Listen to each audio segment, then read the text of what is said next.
de Cardiología,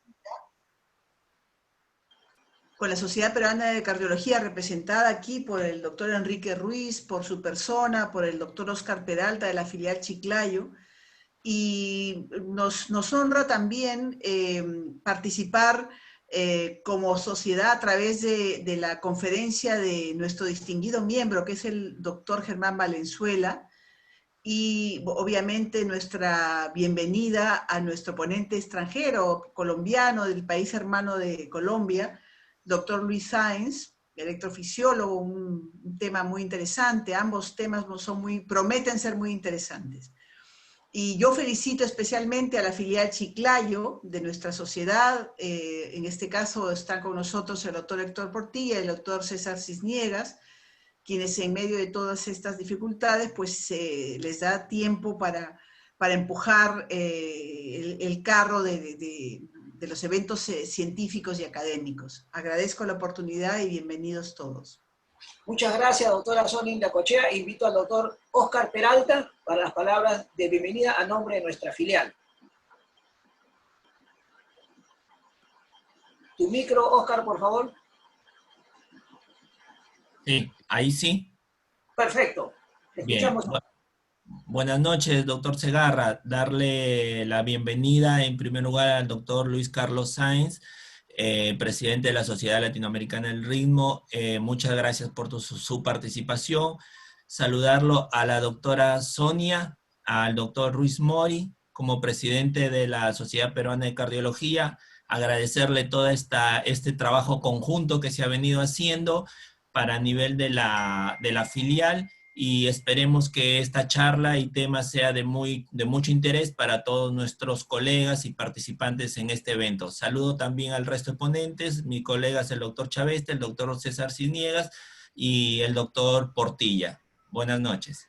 Muchas gracias, Oscar. A continuación invito al doctor Enrique Ruiz. Doctor Enrique Ruiz, presidente de la Sociedad Peruana de Cardiología.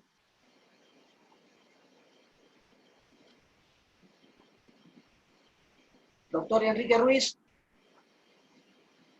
¿lo tenemos? Sí, gracias Ricardo, muchas gracias por, en primer lugar, agradecer a la doctora Sonia Indacochea, presidente de la Sociedad Peruana de Medicina Interna, por permitirnos integrarnos cada vez más y poder precisamente hacer una simbiosis entre ambas sociedades. Y saludo a la participación y la iniciativa del doctor Peralta, de nuestra filial Chiclayo, por haber convocado a esta actividad sobre un tema que es frecuente y que quizás también está muy relacionado con los pacientes post-COVID. Ahora que estamos teniendo este problema, hay ciertas circunstancias que son como consecuencia de esta enfermedad, y no es raro que los pacientes nos refieran palpitaciones. De allí la importancia de este tema también, y gracias a nuestros invitados, a nuestros ponentes, por acompañarnos y podernos nutrir más en este tipo de temas. Agradecer precisamente al doctor Luis Carlos Sáenz, que ha hecho un alto en sus actividades de la hermana República de Colombia, y al doctor Germán Valenzuela, quien es miembro también de nuestra sociedad y también de la Sociedad de Medicina Interna, y a nuestros panelistas que nos están ayudando para que esta actividad tenga el mayor nivel. Es muy bueno tener este tipo de actividades con las sociedades hermanas para poder poco a poco integrarnos más y más adelante poder hacer trabajos en forma conjunta. Muchas gracias, y también a todos los asistentes que nos están acompañando, y al laboratorio Sanofi, que siempre está en el apoyo logístico de estas actividades. Muchas gracias y bienvenidos. Muchas gracias, Enrique. A continuación, y con ya más de 200 participantes, vamos a invitar al doctor Germán Valenzuela para que nos brinde su presentación. Por favor, doctor Valenzuela, por favor, compartir pantalla.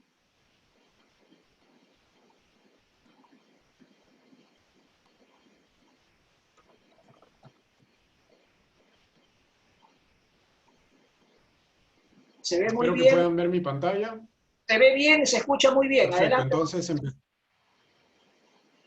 empezamos. Bueno, primero que nada agradezco a la Sociedad de Medicina Interna por la invitación.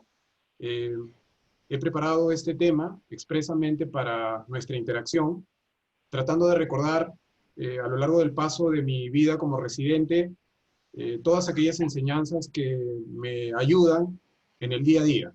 Y tengo que recordar, sin ninguna duda, mi paso por el Hospital Almenara, las enseñanzas que me daba el doctor Ricardo Segarra, ahí en el pequeño ambiente del consultorio de arritmias del piso 1 del Hospital Almenara, antes de que se mudaran a su nuevo espacio. Y luego en el Hospital Rebagliati las enseñanzas del doctor Orellana y el doctor Eberto Arrejón. Nosotros trabajábamos en el piso 11 y también en los consultorios del primer piso. Entonces esta es una presentación expresamente que busca entender algunas perlas para el médico clínico. Vamos para adelante entonces con el tema de las palpitaciones.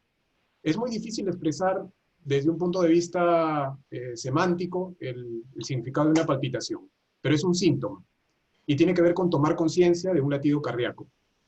Muchos pacientes lo refieren como una sensación desagradable de una pulsación o movimiento en el tórax o en las áreas subyacentes. Sin ninguna duda, la frecuencia de estas palpitaciones depende de las definiciones que se usen y también de los métodos diagnósticos que se usen, pero es muy frecuente.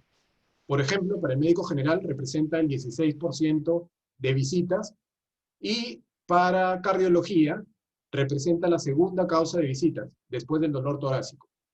Algo importante es que algunas arritmias pueden ser completamente asintomáticas. Las causas, desde un punto de vista fisiopatológico, pueden ser muchas, fundamentalmente distribuidas en 4: estimulación extracardíaca del nervio vago, una respuesta simpática incrementada como consecuencia de una condición médica, estados de circulación hiperdinámica, por ejemplo, incompetencia valvular, tirotoxicosis, hipercapnia, hipertermia, y un ritmo cardíaco anormal que representa específicamente a las arritmias como causa de las palpitaciones. Desde un punto de vista clínico, o como pensaría un cardiólogo, siempre se trata de buscar o de dividir las palpitaciones en causas cardíacas y causas no cardíacas. Nunca debemos dejar de olvidar las causas no cardíacas que aparecen a la derecha. Pueden ser causas sistémicas, pueden corresponder también a trastornos psiquiátricos, o pueden ser el resultado de efectos de medicamentos o del abuso de sustancias psicoactivas o drogas. Por otro lado, en las causas cardíacas propiamente dichas, tenemos que buscar la presencia de enfermedad estructural o arritmias. Y en el grupo de arritmias existen de las presentaciones más variadas. Esta es una clasificación de las palpitaciones ya desde un punto de vista etiológico, muy parecido al cuadro anterior. Hay causas sistémicas, no olvidemos el abuso de drogas o sustancias ilícitas, sobre todo en jóvenes.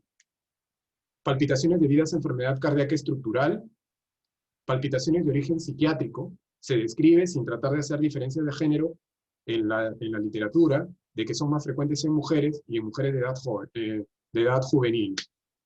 Y las palpitaciones por causas arrítmicas, que pueden tener una serie de modalidades.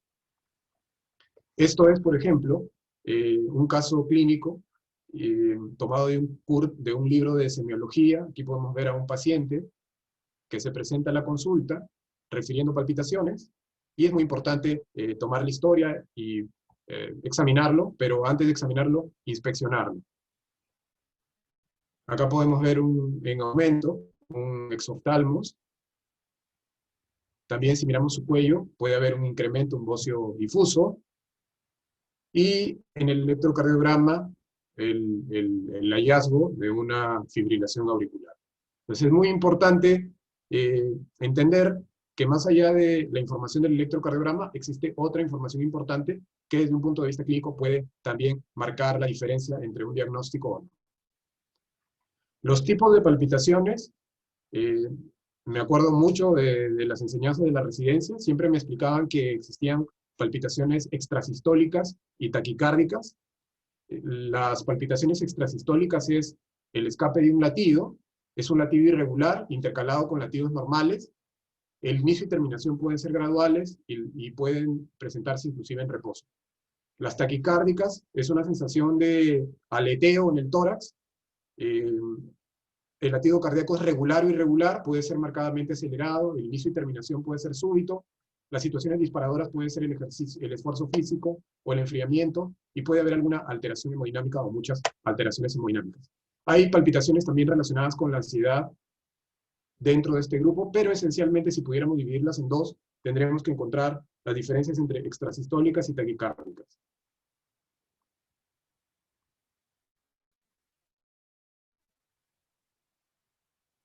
Mirando bien a las palpitaciones taquicárdicas, nosotros desde un punto de vista clínico pudiéramos aproximarnos al tipo de arritmia, dependiendo de la frecuencia, dependiendo del tipo de latido cardíaco, dependiendo de las situaciones disparadoras y de algunos síntomas.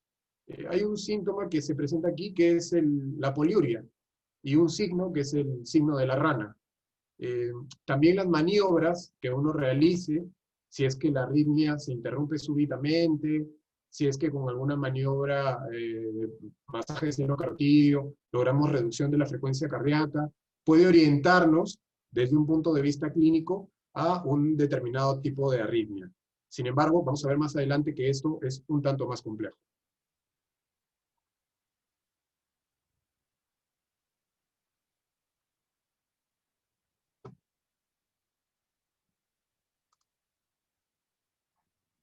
Esto es el signo de la rana. Observen el cuello del paciente. Se producen ondas A en el cuello, muy intensas. Y si uno mira el electrocardiograma del paciente, puede encontrar, por ejemplo, estas ondas P después del QRS, que pueden verse inclusive aquí en la cara inferior, y que son indicativos de un tipo especial de arritmia, que es la reentrada nodal auriculoventricular. Esto es una estrella mundial que padece de arritmias, tuvo una fibrilación auricular, Elton John, y ahora tiene un marcapaso. Esto es un caso interesante porque aquí, este es un caso de reporte en una revista de medicina interna. El paciente refería acudir con cierta frecuencia a servicios de emergencia por descompensación hemodinámica. Llegaba cada 2 semanas a la emergencia, era hidratado y lo daban de alta. Se hospitalizó en una oportunidad y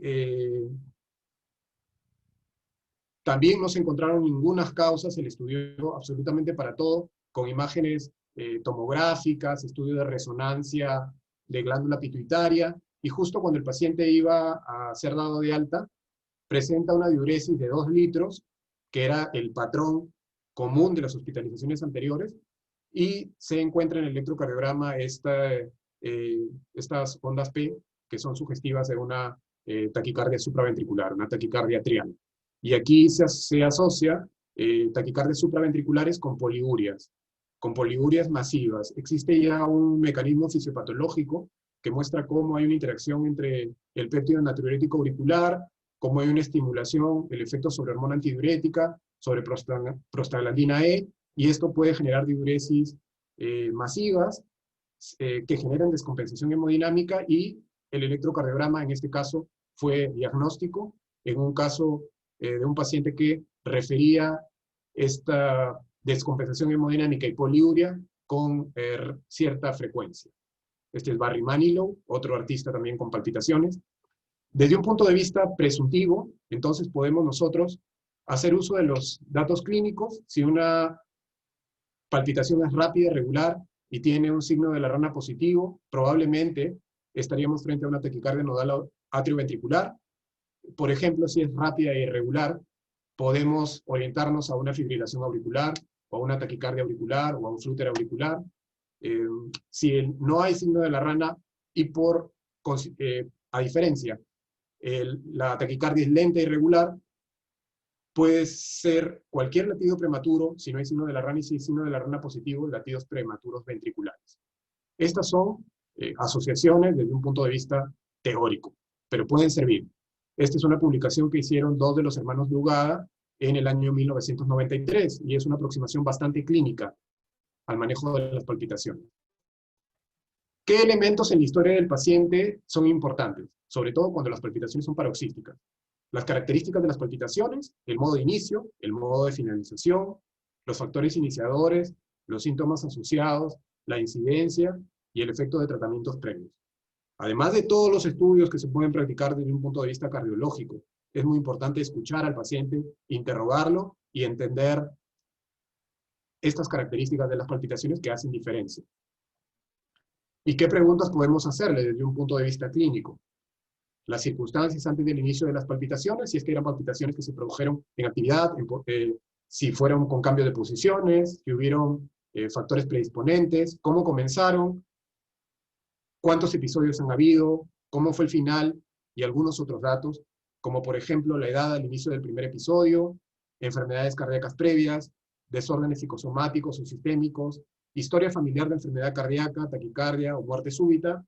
Mira a tu familia y sabrás lo que te va a pasar, probablemente. Disturbios hidroelectrolíticos o abuso de drogas. Entonces son preguntas importantes que desde un punto de vista clínico tienen mucha utilidad para el enfoque de los pacientes. Hay algunas características clínicas sugestivas de palpitaciones de origen arrítmico. Vamos a ver aquellas que tienen alta probabilidad. Y en la parte superior de este gráfico pueden ustedes ver las que tienen baja probabilidad, pero las de alta probabilidad son aquellas en las cuales se encuentra una enfermedad estructural cardíaca severa, cuando hay una enfermedad cardíaca arritmogénica, cuando el electrocardiograma es anormal, sin ninguna duda, cuando existe una historia familiar de muerte súbita, cuando el paciente tiene edad avanzada, cuando las palpitaciones no son extrasistólicas, sino más bien taquicárdicas, y cuando las palpitaciones se asocian a alteraciones hemodinámicas, como pueden ser presíncope o síncope.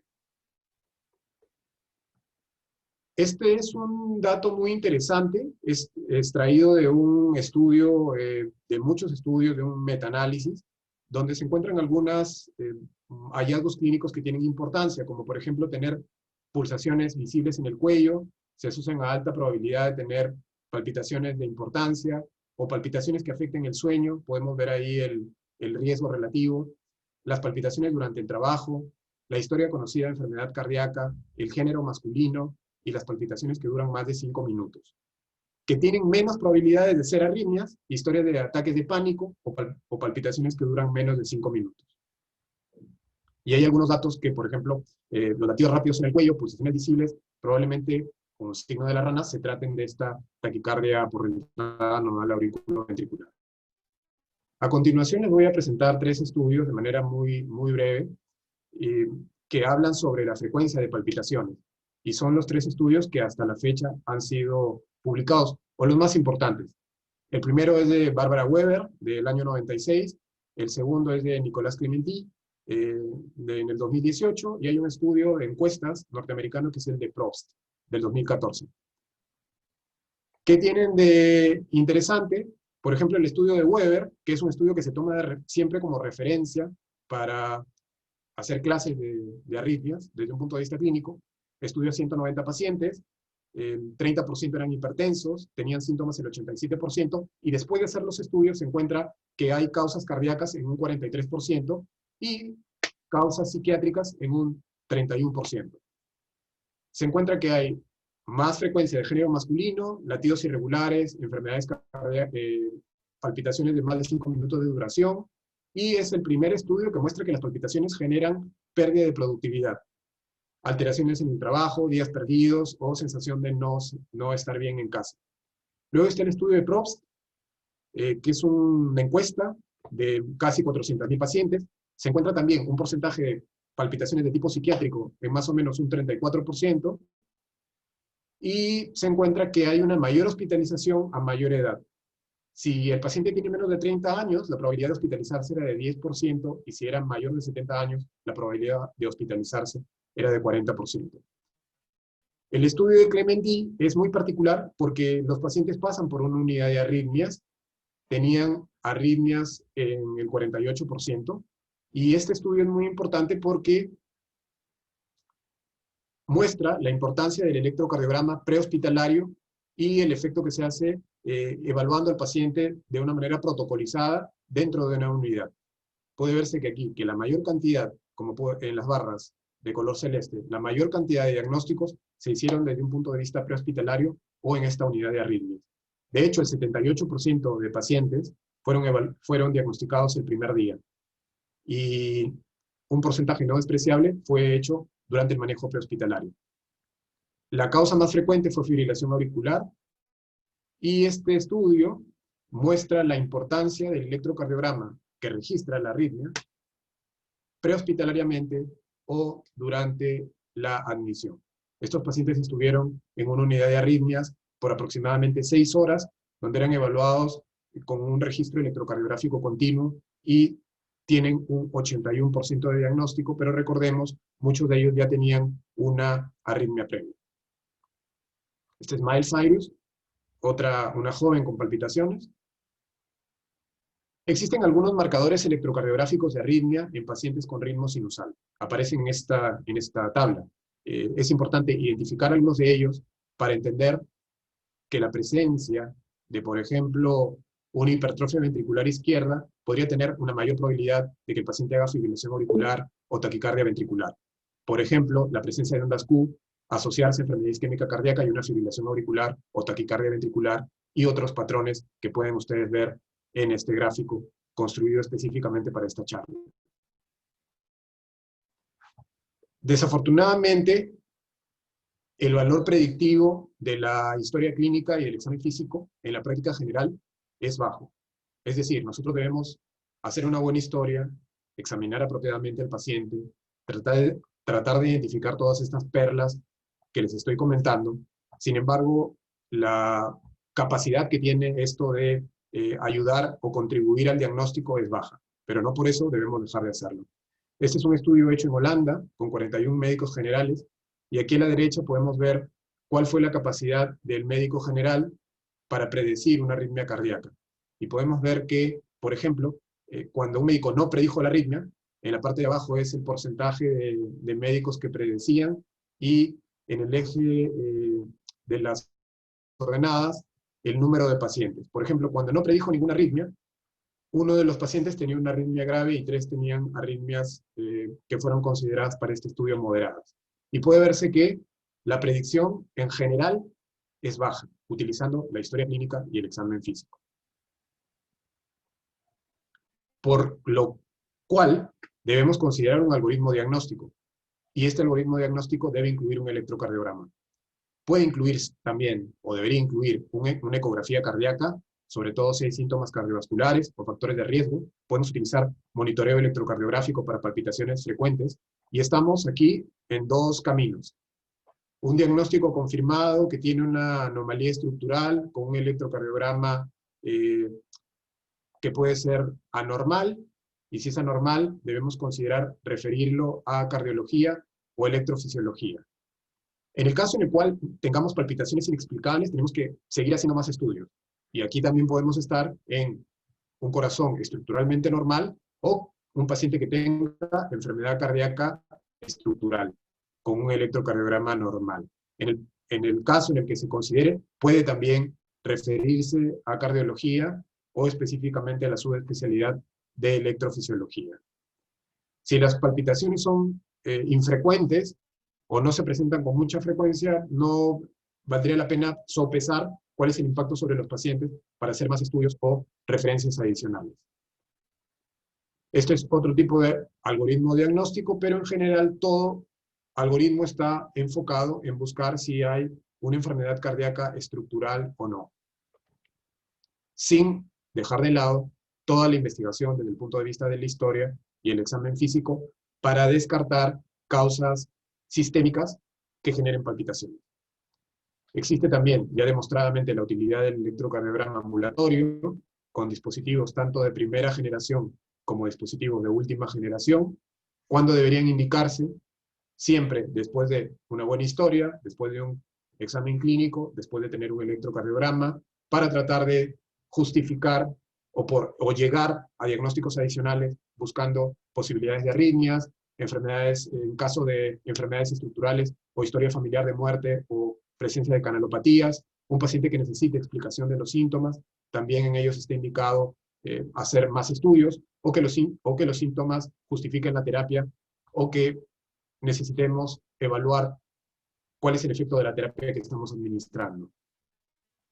¿Cuándo hospitalizar?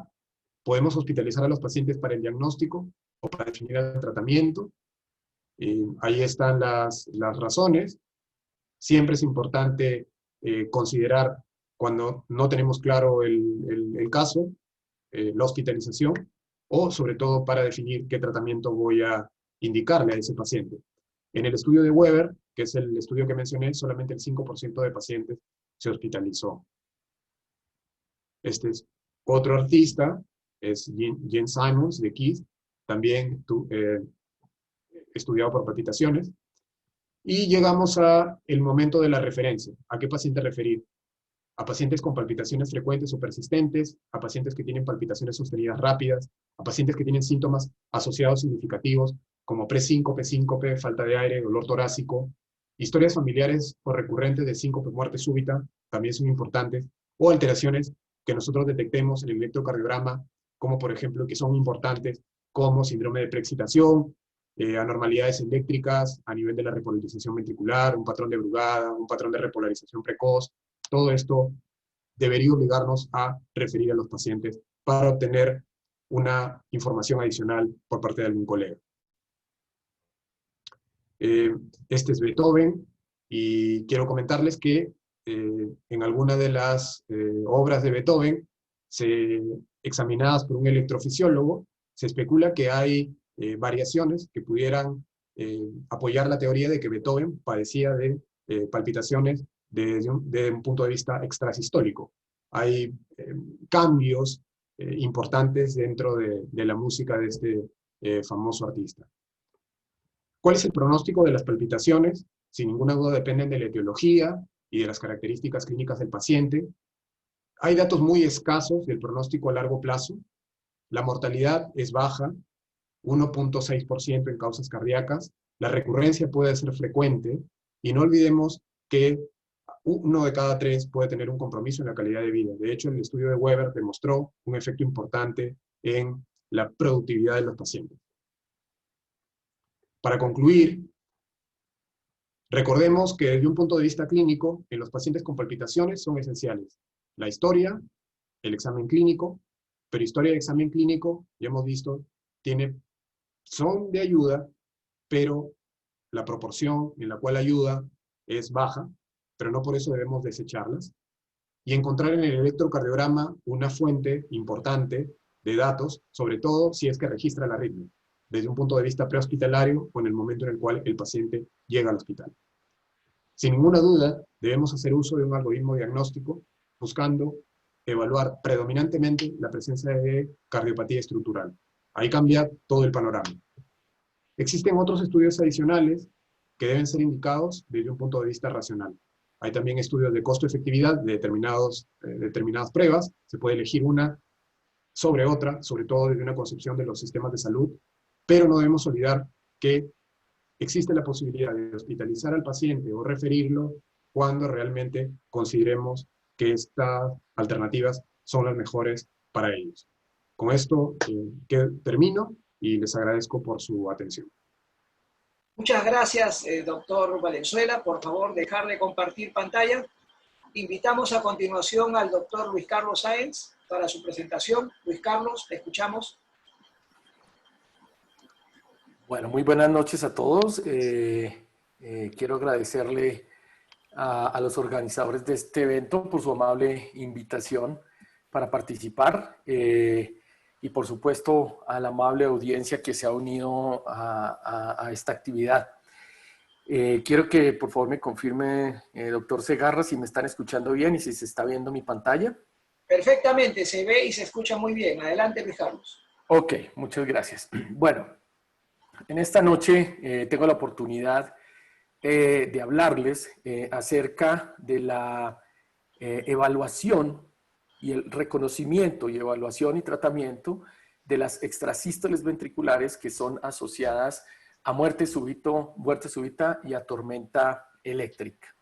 Y que, por supuesto, es un complemento a la charla muy completa que acaba de darnos el doctor Valenzuela.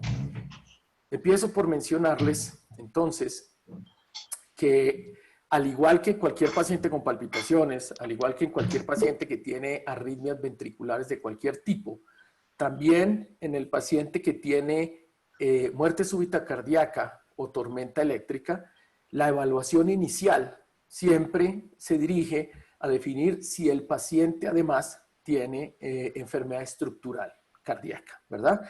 Y para eso nosotros hacemos uso de una reunión de piezas de información, como también lo mencionó el doctor Valenzuela, en la cual incluimos datos, por supuesto, del interrogatorio, de los antecedentes personales y familiares del paciente, el examen físico, etcétera, y hacemos una evaluación electrocardiográfica, que puede ser con un electrocardiograma de 12 derivaciones estándar o Holter, y por supuesto nos ayudamos de imágenes como ecocardiografía, coronariografía y en algunas ocasiones de resonancia nuclear magnética cardíaca. Una vez hacemos nosotros esta evaluación inicial en el paciente, repito, que tiene una muerte súbita cardíaca o que está en tormenta eléctrica, pues debemos definir si tiene o no tiene, por supuesto, enfermedad estructural. En general, los pacientes que tienen muerte súbita cardíaca arrítmica o tormenta eléctrica y que tienen enfermedad estructural, pues tienen, digámoslo, dos grupos de entidades, ¿no es cierto? Lo que llamamos cardiopatías no isquémicas y por supuesto, la enfermedad coronaria y la cardiopatía isquémica. Dentro de la no isquémica, ustedes conocen, está la dilatada idiopática, las infiltrativas, inflamatorias, etcétera. Y dentro de la isquémica tenemos cualquier escenario, un infarto agudo de miocardio, un paciente que está recién revascularizado, o un paciente que simplemente tiene un infarto ya en una fase crónica, que pueden presentarse como muerte súbita o como tormenta eléctrica secundaria a taquicardias ventriculares monomórficas y en ocasiones polimórficas o fibrilación ventricular. Por el contrario, por el otro lado, digámoslo así, los pacientes que no tienen enfermedad estructural cardíaca generalmente los agrupamos en dos: los que tienen canalopatías y los que tienen fibrilaciones ventriculares idiopáticas. Las canalopatías ustedes las conocen, síndrome QT largo, corto, Brugada, repolarización precoz. Y acá en esta cajita están los pacientes de fibrilación ventricular idiopática, que en general se refieren a hombres, a personas jóvenes con corazón normal por los medios diagnósticos iniciales que se emplean en general, que tienen además un electrocardiograma normal y en quienes no se ha identificado ninguna enfermedad genética, ¿ok? Y caben en esta parte de fibrilación ventricular idiopática. Estos pacientes que no tienen enfermedad estructural cardíaca, que generalmente pues, se agrupan en canalopatías o fibrilación ventricular idiopática, casi siempre presentan muerte súbita o tormenta eléctrica por TB polimórfica o fibrilación ventricular, como ustedes saben. Ahora, cuando vemos estos pacientes, siempre hacemos evaluaciones en este brazo, los que tienen cardiopatía, para saber si tienen isquemia, si son de este grupo de los isquémicos, si tienen isquemia aguda, o probablemente se traten de pacientes que estén en descompensación de falla cardíaca o entrando a un estadio final de su cardiopatía. Pueden en ocasiones ser proarritmia, ¿no es cierto? Especialmente los que debutan como taquicardia ventricular polimórfica o fibrilación ventricular. Y aquí hay un subgrupo, que son estos pacientes, quienes pueden tener el inicio de estos episodios de taquicardia ventricular polimórfica o fibrilación ventricular en tormenta eléctrica, por ejemplo, que son gatillados o disparados por extrasístoles. Y se pueden presentar en ambos brazos. Un paciente con cualquier cardiopatía puede entrar en tormenta eléctrica por extrasístole, que esté disparando estos episodios de arritmia ventricular, y por supuesto los que tengan canalopatía o fibrilación ventricular idiopática, que también lo pueden hacer por la misma causa. Esta, precisamente, entidad de muerte súbita cardíaca por fibrilación ventricular o pacientes que entran en tormenta eléctrica por extrasístoles es precisamente de lo que les voy a hablar. Muy bien. Ahora, ¿cuándo debemos nosotros sospechar que una extrasístole está disparando episodios de taquicardia ventricular o fibrilación ventricular? Una opción es simplemente estos pacientes que son reanimados de muerte súbita o les han dado choques, etcétera, porque están en tormenta eléctrica, pero en el ritmo basal ustedes pueden ver este tipo de extrasístoles, ¿no es cierto? Aquí está una extrasistolia frecuente bigeminada con un intervalo de acoplamiento relativamente corto. Pero también podría verlas de esta manera. pacientes que tienen la misma extrasístole, pero ya se ve que alguna de estas extrasístoles está originando episodios de taquicardia ventricular que pueden ser polimórfica en la mayoría de las ocasiones. También pueden ser pacientes que no tengan prácticamente extrasístole, que se le vea muy poca, pero justo alguna extrasístole aislada puede generar este tipo de episodios de arritmia ventricular no sostenida. Y por supuesto, la más, digámoslo, la que establece la mayor relación de causa-efecto es cuando veamos extrasístoles de acoplamiento temprano que inician episodios ya sostenidos de taquicardia ventricular polimórfica que degeneran en fibrilación ventricular. Entonces recuerden muy bien estos 4 escenarios porque es la forma fácil de poder sospechar cuando un paciente de estos reanimado muerte súbita o en tormenta eléctrica, los episodios están gatillados por extrasístoles. ¿Ok?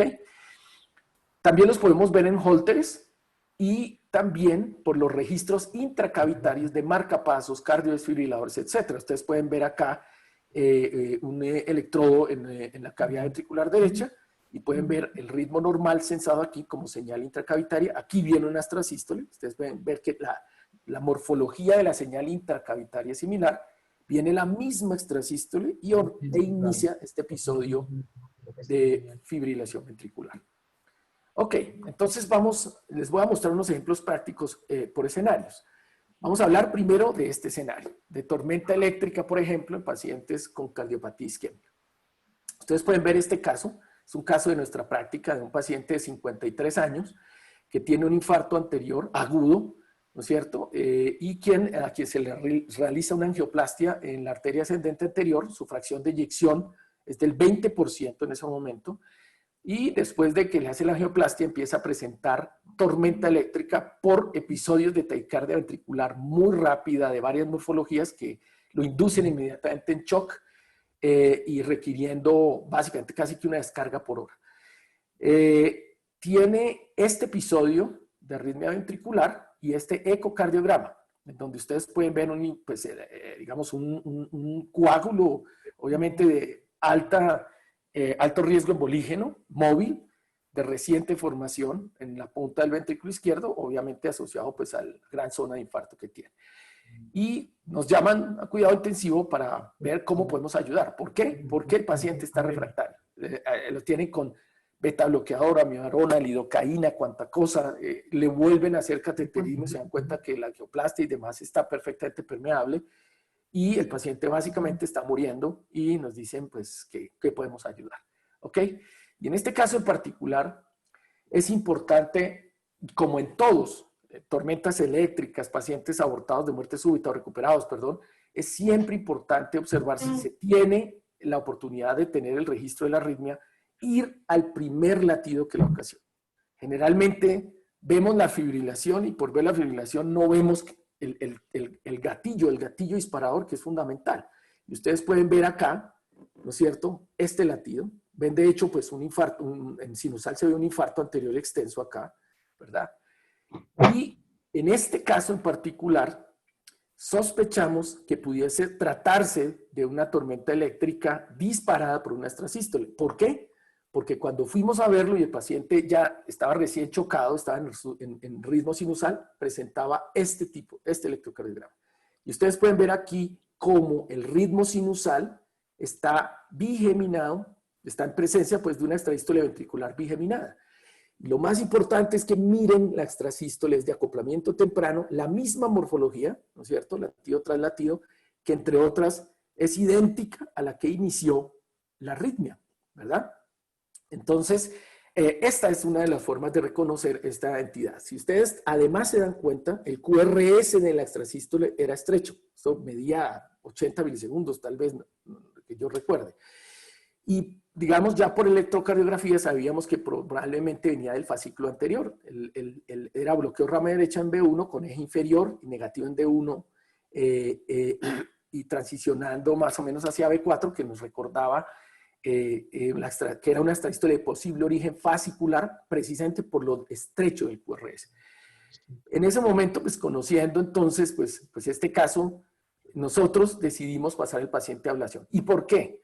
porque sabíamos y recordábamos que en estos pacientes, bien sean que tienen un infarto agudo de miocardio, están recién revascularizados o tienen un infarto crónico, cuando entran en tormenta eléctrica, generalmente estos episodios están gatillados o iniciados por extrasístoles de este tipo, que casi siempre tienen que ver con el Purkinje que pasa por el orillo del marcapaso. En este caso, ¿qué hicimos? Hicimos una reconstrucción, utilizamos una tecnología que nos permite hacer reconstrucción tridimensional basada en ecografía, ¿no es cierto? Entonces, nosotros sabíamos que podíamos dibujar el contorno del trombo, que ustedes pueden ver aquí en verde. Esto en gris es el resto de la cavidad. En rojo es lo que colectamos con el catéter, con mucho cuidado, obviamente no ir a avanzar el catéter hasta el trombo para no dislocarlo. Y aquí pueden ver la cicatriz en rojo, aquí el tejido viable en fucsia, y ven aquí una línea amarilla con puntos amarillos, era el fascículo. Entonces, nosotros buscamos con los catéteres dentro del corazón cuál era la activación eléctrica más temprana que precedía al QRS de la extrasístole, y la encontramos justo donde esperábamos, que era en el borde del infarto relacionado con el Purkinje. Ustedes pueden ver acá la señal intracavitaria, se hace la ablación acá, se elimina la extrasístole, miren ya el electrosinusal del paciente pues con su infarto anterior agudo, etcétera, y el paciente sobrevive al episodio. Obviamente este es un caso heroico, ¿no? Es decir, en principio está contraindicado hacer ablaciones en pacientes con coágulos móviles y de alto riesgo, pero en este caso sabíamos la fisiopatología esperable de la arritmia y por eso nos decidimos a entrar sabiendo que no íbamos a hacer un movimiento extensivo en la cavidad para dislocar el trombo. Muy bien, este caso es representativo de lo que suele suceder en estos pacientes isquémicos en cualquiera de los escenarios que les mostré.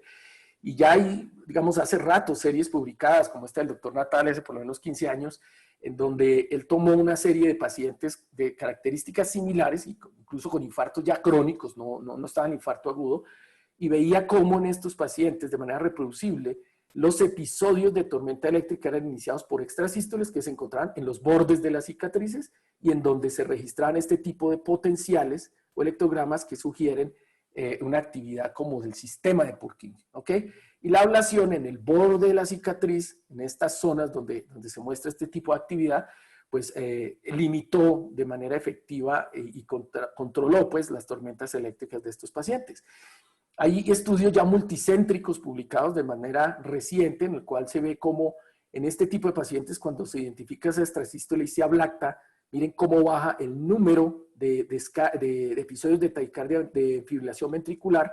Aquí es preablación, después de la ablación, miren la baja tan significativa.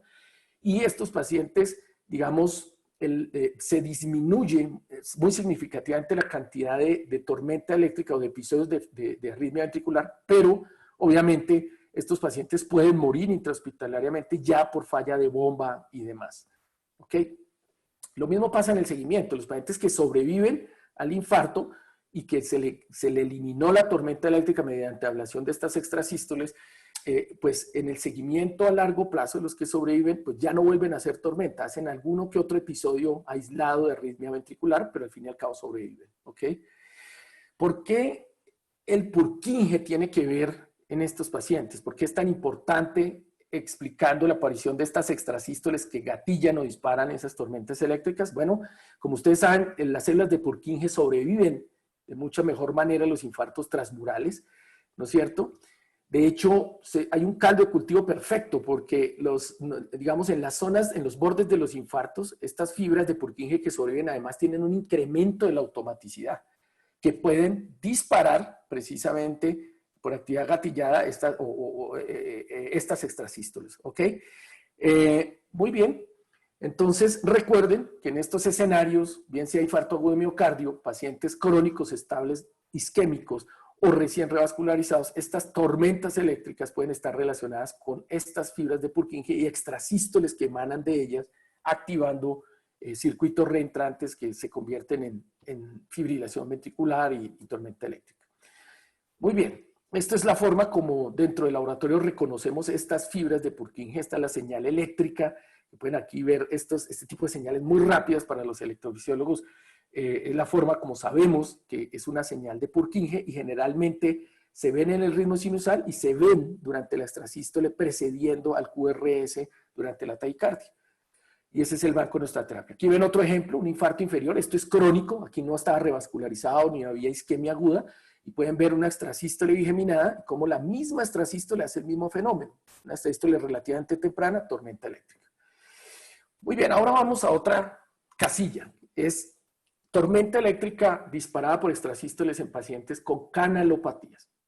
Les voy a mostrar otro ejemplo de nuestra casuística, una paciente de 45 años de edad que tenía síncope recurrente en decúbito supino. Ojo con eso, decúbito supino, no era al asumir la bipedestación y era precedido de palpitaciones. Esta paciente era joven, no le habían documentado cardiopatía por ningún lado. Básicamente tenía un Holter previo con extrasístoles, por lo cual la tenían en betabloqueador, pero esto realmente no se le había dado importancia. Y como era joven y con corazón sano, decidieron darle manejo para vasovagal, sal, hidratación, etcétera, pero la paciente no mejoraba. Y la paciente acude por el servicio de urgencias, en donde se ve este electrocardiograma con esta extrasístole, que parecía provenir del tracto ciliar ventrículo derecho. Se decide monitorizar en cuidado coronario, dado que no nos cuadraba muy bien, porque hacía síncope acostada y sin cambios de posición y además precede palpitaciones. Y en la unidad coronaria se registra este tipo de electro. Esta extrasístole estaba desencadenando estos episodios de taquicardia ventricular polimórfica, que seguramente era lo que explicaba el síncope recurrente de la paciente. Esta paciente, además, si uno examinaba con cuidado el electro, tenía un QT prolongado. Y esta paciente la llevamos a ablación. Este es un mapa, aquí está una referencia anatómica del tracto de salida del ventrículo derecho. Este es el tipo de mapas que utilizamos. En rojo está la activación temprana donde se origina la extrasístole, que correspondería anatómicamente a esta zona, aquí debajo de la válvula pulmonar. Cada vez que aplicábamos en esta zona de energía, reproducíamos de alguna manera esa taquicardia ventricular polimórfica. A la paciente igual se le implantó un cardiodefibrilador después y no volvió a hacer episodios en su seguimiento. Este es un tercer caso de un paciente sin antecedentes previos de 32 años que es recuperado de una muerte súbita cardíaca. Sobrevive, lo hospitalizan en la unidad de cuidado coronario, ¿no es cierto? Y tiene este tipo de extrasístoles cuando lo hospitalizan. Y ya monitorizado en la unidad de cuidado intensivo, hace este tipo de fenómeno, extrasístole, y arranca este tipo de taquicardia ventricular polimórfica. Aquí tiene un hallazgo clave. Y es para que siempre recuerden que en estos pacientes sin aparente cardiopatía, recuperados de muerte súbita o que están haciendo tormenta eléctrica, es fundamental evaluar la extrasístole, pero probablemente aún más el electro de base, es decir, el ritmo, el latido sinusal. ¿Por qué? Porque ahí le va a dar toda la información relevante. Ustedes están viendo acá un patrón de Brugada. Entonces, este paciente tenía en realidad un síndrome de Brugada, y la tormenta eléctrica estaba siendo desencadenada por estas extrasístoles. Estos pacientes, como ustedes saben, hoy en día se pueden llevar a ablación de la extrasístole que gatillan estos episodios que generalmente se encuentran hacia el tracto de salida del ventrículo derecho, en su pared anterior, que fue lo que hicieron en este caso exactamente. Muy bien. De hecho, digamos, se han descrito y publicado series de ablación de extrasístoles para tratamiento de tormenta eléctrica recurrente a medicación y a manejo médico en pacientes no solo con Brugada, sino con QT largo. Lo que les puedo comentar es que estas extrasístoles vienen en general del tracto de salida del ventrículo derecho para los de Brugada y generalmente del Purkinje, como ven aquí a la izquierda, para los de QT largo. ¿Ok?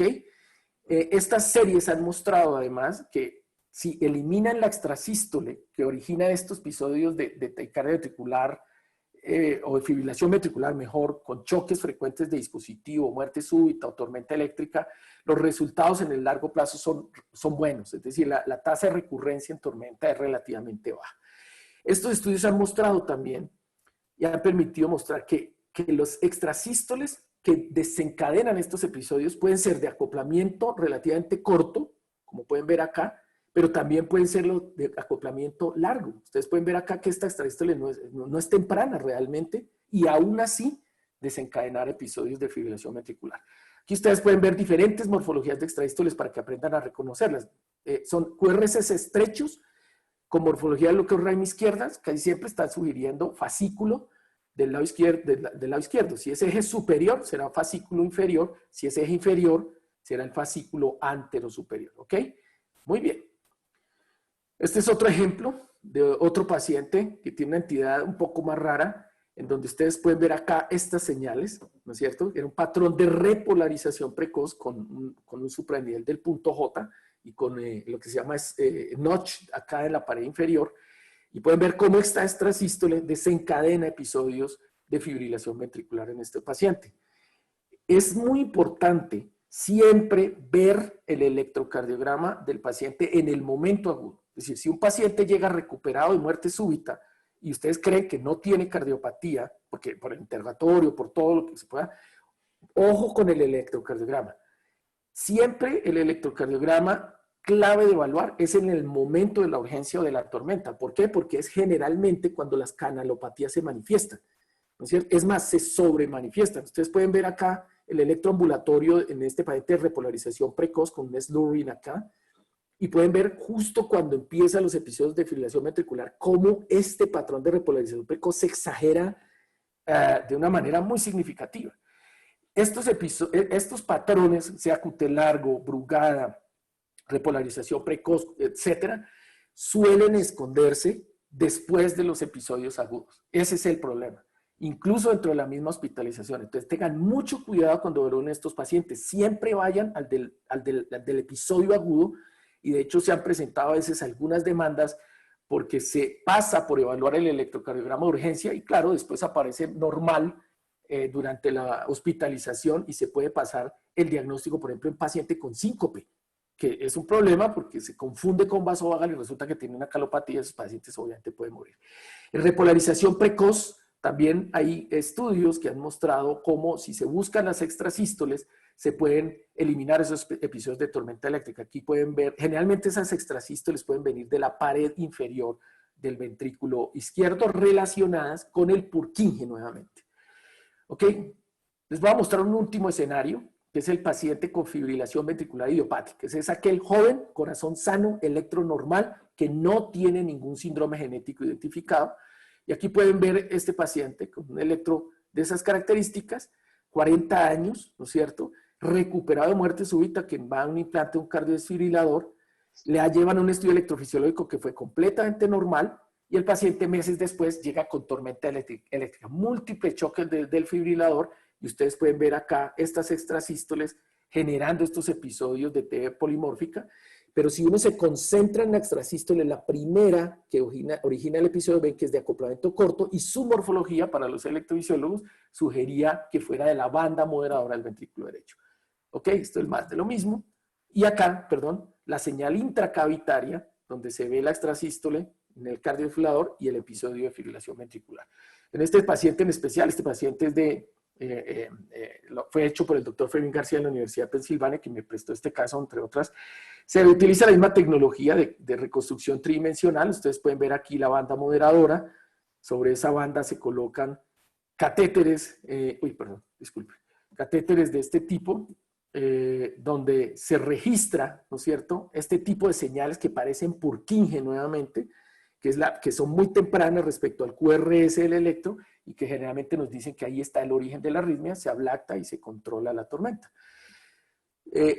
Recuerden ustedes, pues el Purkinje, digamos, ustedes pueden ver aquí el nodo AB, la rama derecha, y cómo ese Purkinje es un sistema, obviamente arborizado, que va a todo lo largo de la pared septal y la pared lateral del ventrículo derecho. Por eso es que en Brugada, así las extrasístoles sean del tracto de salida del ventrículo derecho en su pared libre, tienen esos potenciales parecidos a Purkinje, precediendo la extrasístole, y que es el blanco de nuestra terapia. Lo mismo pasa en el Purkinje izquierdo. ¿Ok? ¿De dónde pueden venir los focos de las extrasístoles en tormentas eléctricas de pacientes con fibrilación ventricular idiopática? Básicamente de cualquier lado, pero en general de las estructuras intracavitarias, papilares derechos, banda moderadora, tracto de salida del ventrículo derecho, red de Purkinje del lado izquierdo, papilares del lado izquierdo, etc. Ahora, ¿cómo reconocer cuáles son las extrasístoles que pueden ser malignas? Porque fíjense ustedes que estos pacientes con fibrilación ventricular idiopática pueden tener extrasístoles del tracto de salida o de los fascículos, y que obviamente un paciente que nunca ha presentado ningún evento sincopal, ni arrítmico, ni nada, pues son catalogados como idiopáticos. Pero algunos de estos son los que terminan haciendo fibrilación ventricular. Bueno, desafortunadamente no hay forma.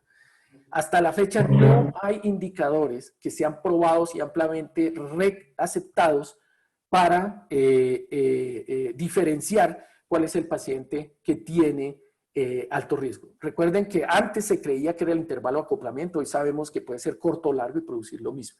Algunos estudios han mostrado que si ustedes analizan estos episodios de extrasístoles y las TVs polimórficas, taquicardia no sostenida que tienen, podrían eventualmente encontrarse algunas cosas como esta. Ustedes pueden ver acá cómo viene la extrasístole y los siguientes latidos se aceleran. Miren el intervalo de acoplamiento entre latido y latido, si ven que se va acelerando, se va acelerando, se va acelerando, a diferencia de este que hace estable el intervalo de acoplamiento entre los latidos de la taquicardia. Pues bien, estos que se aceleran aparentemente serían de una presentación maligna y cuando los veamos en holters o electros deben llamarse más la atención a su tratamiento y ojalá eventualmente a su eliminación.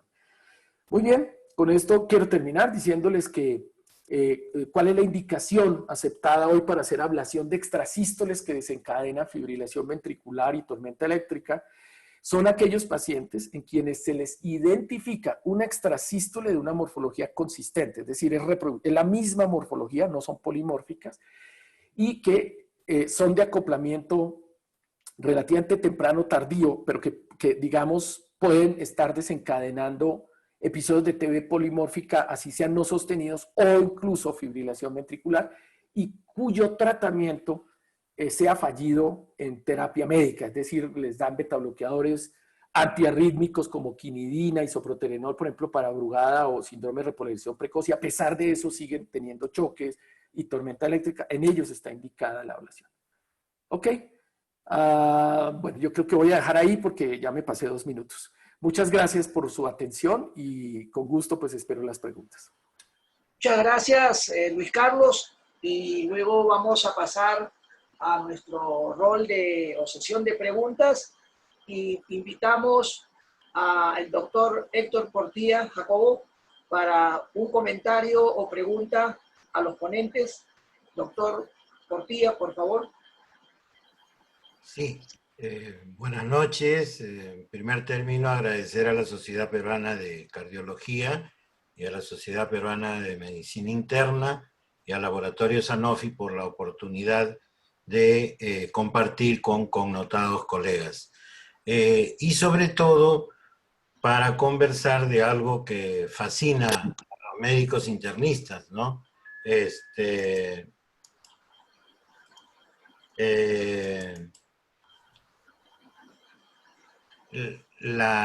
problema de palpitaciones es un problema de salud frecuente en la práctica ambulatoria de los médicos internistas, generales y cardiólogos, ¿no?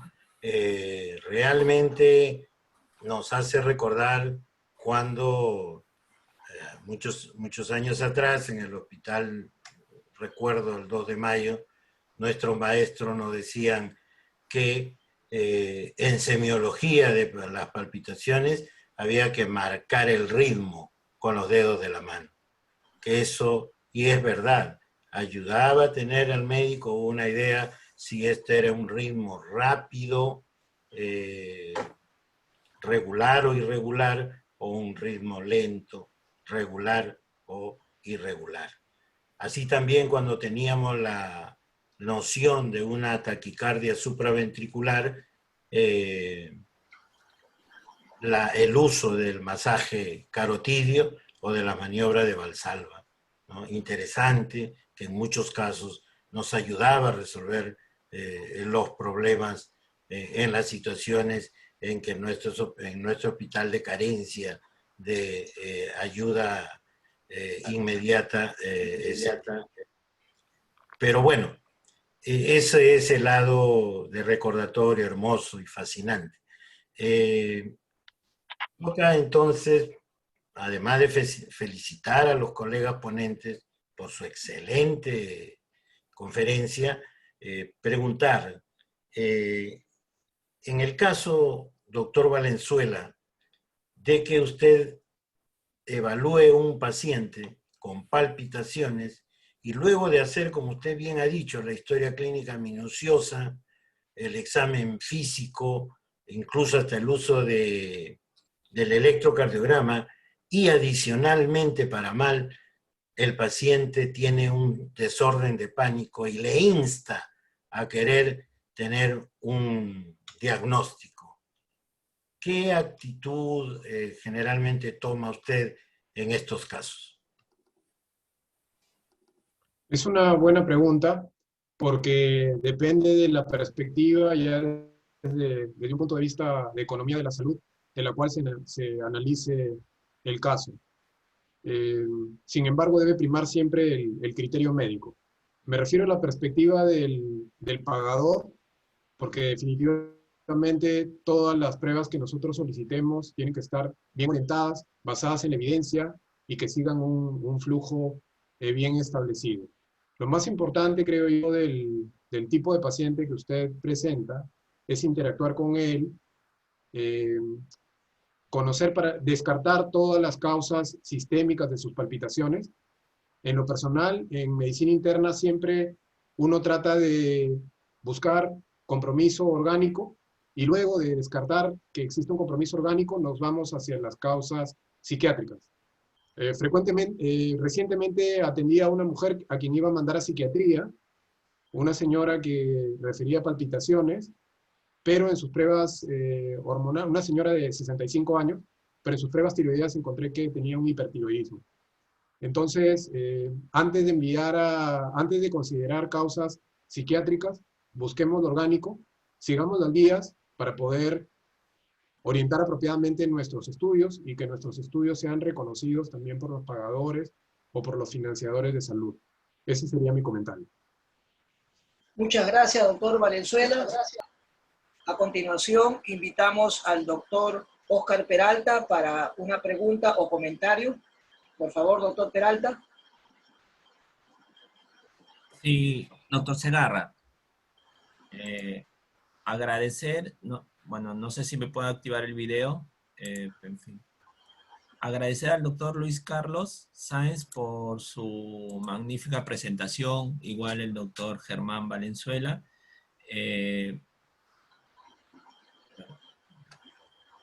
Quisiera un comentario y un acercamiento un poco más con el doctor Luis Carlos.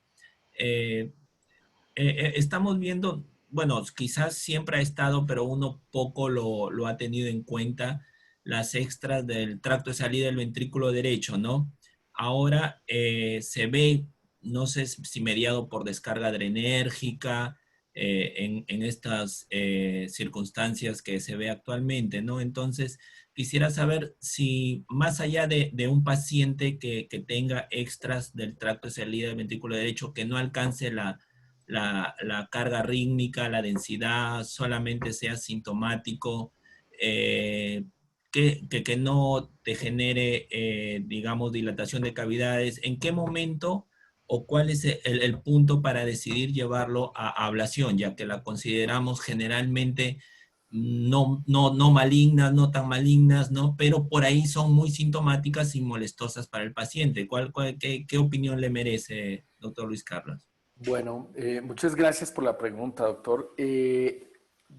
Hay ya estudios clínicos aleatorizados que han comparado el manejo médico antiarrítmico con la ablación como terapia de primera línea en pacientes que tengan extrasístoles del tracto de salida del ventrículo derecho. Y en pacientes sintomáticos, ¿no es cierto?, que no tengan ninguna cardiopatía, se consideran idiopáticos, pero que sean sintomáticos, la ablación hoy en día se considera como una terapia oportuna de primera línea, repito, incluso antes de probársele los antiarrítmicos. Es decir, que en un paciente sintomático con extrasístoles del tracto de salida del ventrículo derecho que se consideren idiopáticos, estaría indicada la ablación. Y la razón de ser es porque en esos estudios han mostrado que la terapia antiarrítmica, digamos, en términos de disminuir esas cargas arrítmicas, digamos, es limitada, pero además porque la presencia de efectos adversos es relativamente frecuente. Es decir, estos pacientes, digamos, pueden hacer hipotensión, astenia, dinamia, etcétera, empeoran los síntomas. Y los resultados de la ablación con catéter para ese tipo de extrasístoles en esa zona realmente son bastante buenos. Es decir, la tasa de efectividad alcanza casi el 90%, con unas tasas de complicaciones mínimas, que pueden ir alrededor del 1%, 3%, y que hay todas relacionadas con equimosis o hematoma por punciones periféricas, que además se pueden minimizar si uno utiliza ultrasonografía para guiar las punciones vasculares. Entonces, eso diría yo. Si está asintomático y es nuestra práctica, de entrada nosotros sugerimos la posibilidad de ablación. Si el paciente por alguna razón no quiere, tiene prevención, no puede, etcétera, pues no hay de otra que recurrir al manejo médico. Muchas gracias. Muchas gracias, Luis Carlos. Recordarle a los panelistas que en la segunda rueda debemos tomar preguntas del banco para trasladarla a los ponentes. Pasamos luego a invitar al doctor Cisniegas para su pregunta o comentario. Doctor Cisniegas, por favor. Muchas gracias, doctor. Unas preguntas dirigidas al doctor Germán Valenzuela. Antes de hacerla, ha sido muy ilustrador el hecho de que el examen clínico, la historia clínica, puede tener un valor pronóstico muy limitado. Ahora estamos viendo pacientes en esta época pandémica, de pacientes que hacen consultas por palpitaciones en reposo luego de que han tenido han pasado la fase aguda de la enfermedad, inclusive en pacientes recuperados moderados de COVID. Y algunos de ellos se sorprenden porque muchas veces la saturación está dentro de parámetros normales y sin embargo hay momentos en los que sienten las palpitaciones y también encuentran una frecuencia a veces de 110, incluso aquí hay un comentario del doctor Felipe Pérez de 130. Personalmente tengo esas experiencias con pacientes por el seguimiento que se hace. La doctora Nuria Rodríguez también comenta cuáles serían, digamos, algunos tips para el médico que evalúa a distancia, porque ahora la posibilidad de que un paciente pueda acudir muchas veces a una emergencia, sobre todo cuando están lejos de centros médicos de fácil acceso. Aquí, por ejemplo, en Chiclayo tenemos gente de Bagua, de San Ignacio, ¿no? De lugares distantes donde no hay cardiólogos y no hay tampoco disponibilidad de medios diagnósticos, ¿no? Entonces, aquí quiero hacerle dos preguntas y una más recogiendo la opinión de uno de mis maestros en la residencia, que es el doctor Juan José Ríos Mauricio, que pregunta a la vez cuál es el valor predictivo del pretest de Holter, ¿no? Para, digamos, hacer ¿cuál es el valor predictivo de un tipo de arritmia que podría tener una causa estructural? Y una inquietud personal que tengo es, en una lectura, encontré que para tener conciencia de las palpitaciones hay que tener una función ventricular relativamente normal, ¿no? Vi también de que la posibilidad de arritmias malignas es, digamos, casi del 2%, ¿no? ¿Qué comentario le merece, doctor Germán Valenzuela? Bueno, vamos a comenzar tratando de desdoblar sus preguntas. El primer comentario es relacionado con lo que se ha tocado de pacientes post-infección por SARS-CoV-2 que desarrollaron la enfermedad COVID-19. Nosotros hemos estudiado más de 500 casos, hemos enviado reportes a un par de revistas extranjeras, estamos a la espera de la aceptación, y en pacientes hospitalizados, aproximadamente el 30% tienen alteraciones electrocardiográficas. Dentro de las más frecuentes hemos encontrado fibrilación auricular, aproximadamente el 40%, y hallazgos que sugerían isquemia, aproximadamente en un 30%. recordemos que la infección puede dañar el corazón y que lo que considerábamos que era un corazón estructuralmente sano ya no lo es después de la infección. Entonces ahí es muy importante entender que el corazón puede ser dañado a consecuencia de la infección. Estos estudios ya se están viendo en el mundo, en pacientes que han pasado la enfermedad inclusive 90 días y que tienen hallazgos alterados en resonancia magnética. El segundo punto es cómo hacer telemedicina. Estamos aprendiendo, todo está cambiando, pero sin ninguna duda debería haber, me imagino, para el futuro, una suerte de terminales donde el paciente pudiera conectar un estetoscopio y transmitir los sonidos hacia los médicos en otra parte del mundo, o inclusive registrar el electrocardiograma, me refiero al país más que el mundo, o registrar el electrocardiograma en esos puntos donde no hay un cardiólogo o no existe un electrofisiólogo, para que otro médico en tiempo real pudiera revisarlo. Esa es la manera como creo el mundo va a cambiar, o ya está cambiando. La respuesta al doctor Ríos depende un poco de, no existe un dato específico, por ahí tengo un par de artículos que le voy a compartir al doctor Ríos a su correo electrónico, pero no tengo, depende, no hay un dato exacto en promedio, depende mucho de la frecuencia de la arritmia para poder ver el valor del Holter. Y depende mucho del tiempo de monitorización del registro. Si las palpitaciones son infrecuentes y uno utiliza un registro de 24 horas, probablemente no va a encontrar una arritmia ahí. Entonces tendría que hacer una monitorización electrocardiográfica mucho más prolongada, sobre todo si las arritmias son, si las palpitaciones, porque no estamos hablando de arritmias, si las palpitaciones son infrecuentes. Entonces depende mucho de encontrar ese valor predictivo del tipo de población, de las características demográficas, pero sobre todo de la frecuencia de las palpitaciones. Eso es lo que podría comentar. Muchas gracias, doctor Valenzuela. Invitamos a continuación al doctor José Chavesta para su pregunta o comentario.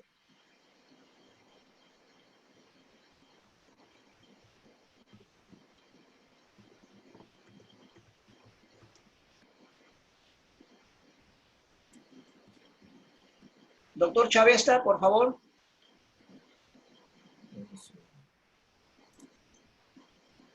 ¿Ahora me escuchan? Sí, por favor, adelante, doctor.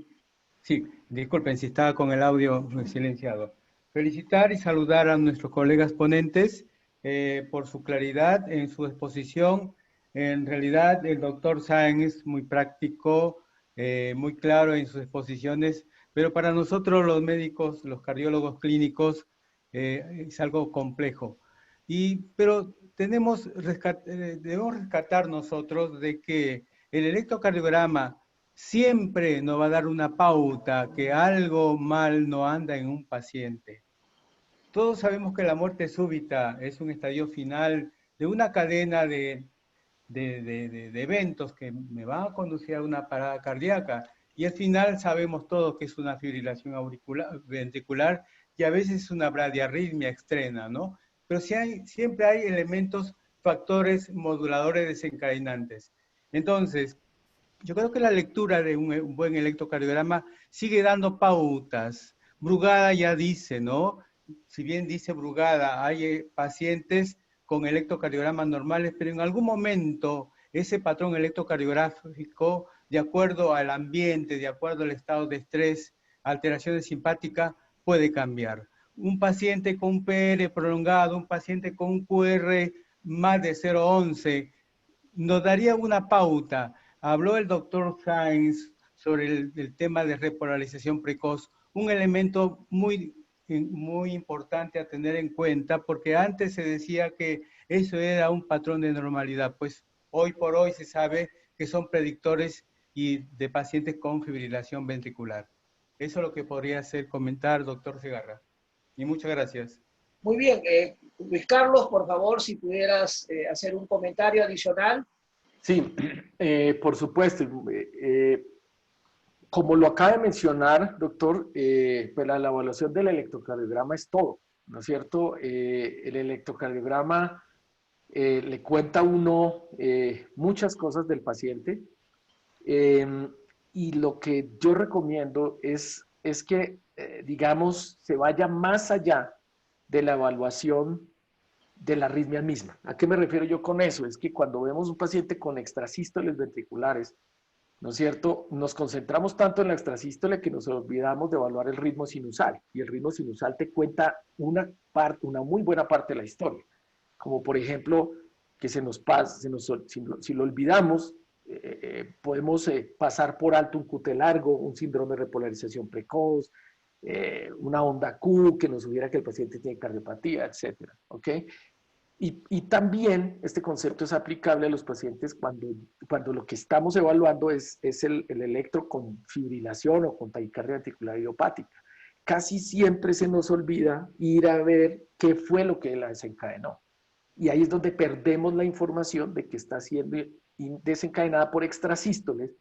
Y obviamente al perder nosotros la información de cuál es el mecanismo probable, pues entre otras potencialmente podemos perder oportunidades de tratamiento, ¿no es cierto? Si tenemos episodios de fibrilación ventricular desencadenados por extrasístole, el paciente está bradicárdico, una opción es estimularlo, ¿verdad?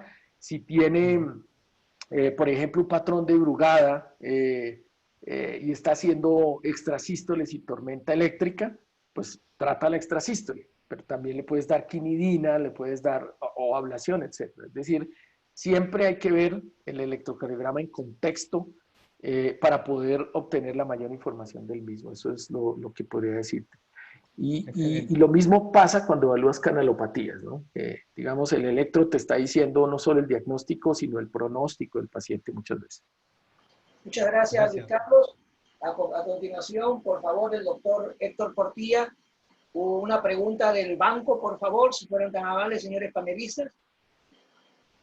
Tenemos preguntas en el banco, por favor.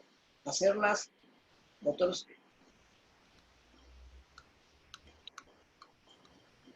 Portilla. Sí. Tenemos en el chat una pregunta para el doctor Valenzuela de parte de la doctora Ada Rodríguez.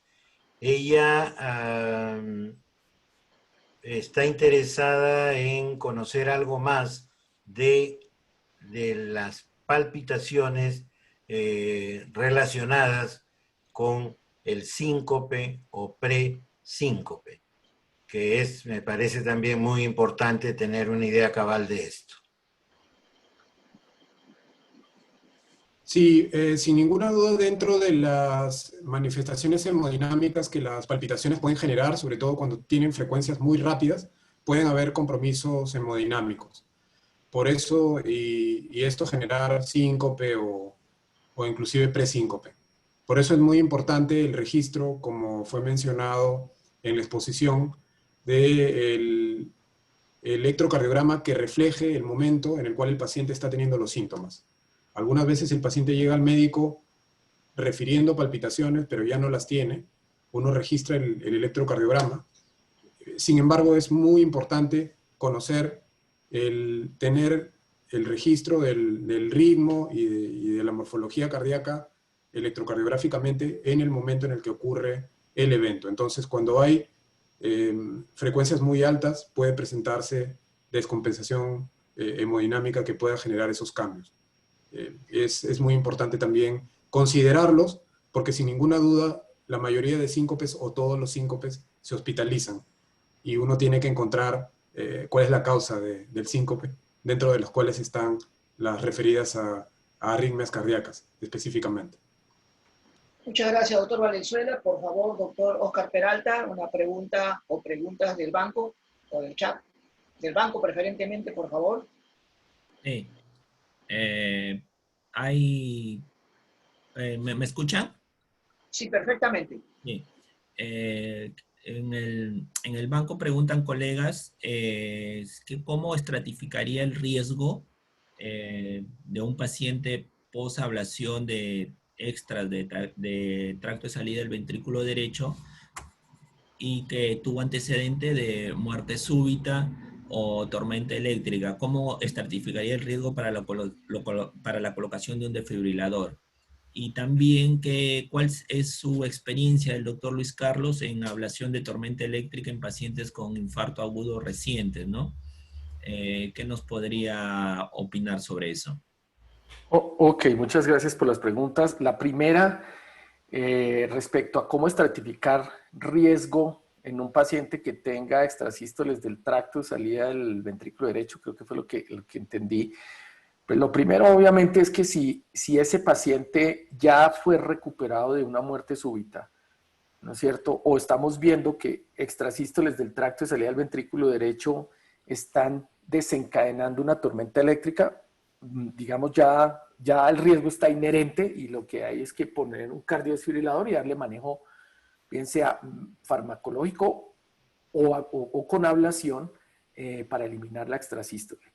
Pero por más de que la elimines, siempre debes poner el cardiodesfibrilador, porque no se puede predecir si este paciente puede llegar a tener algún día extrasístoles de otra parte y volver a hacer lo mismo.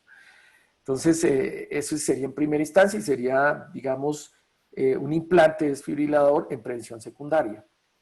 Ahora, digamos que en prevención primaria, el problema es que no tenemos hoy en día unos estratificadores de riesgo claros.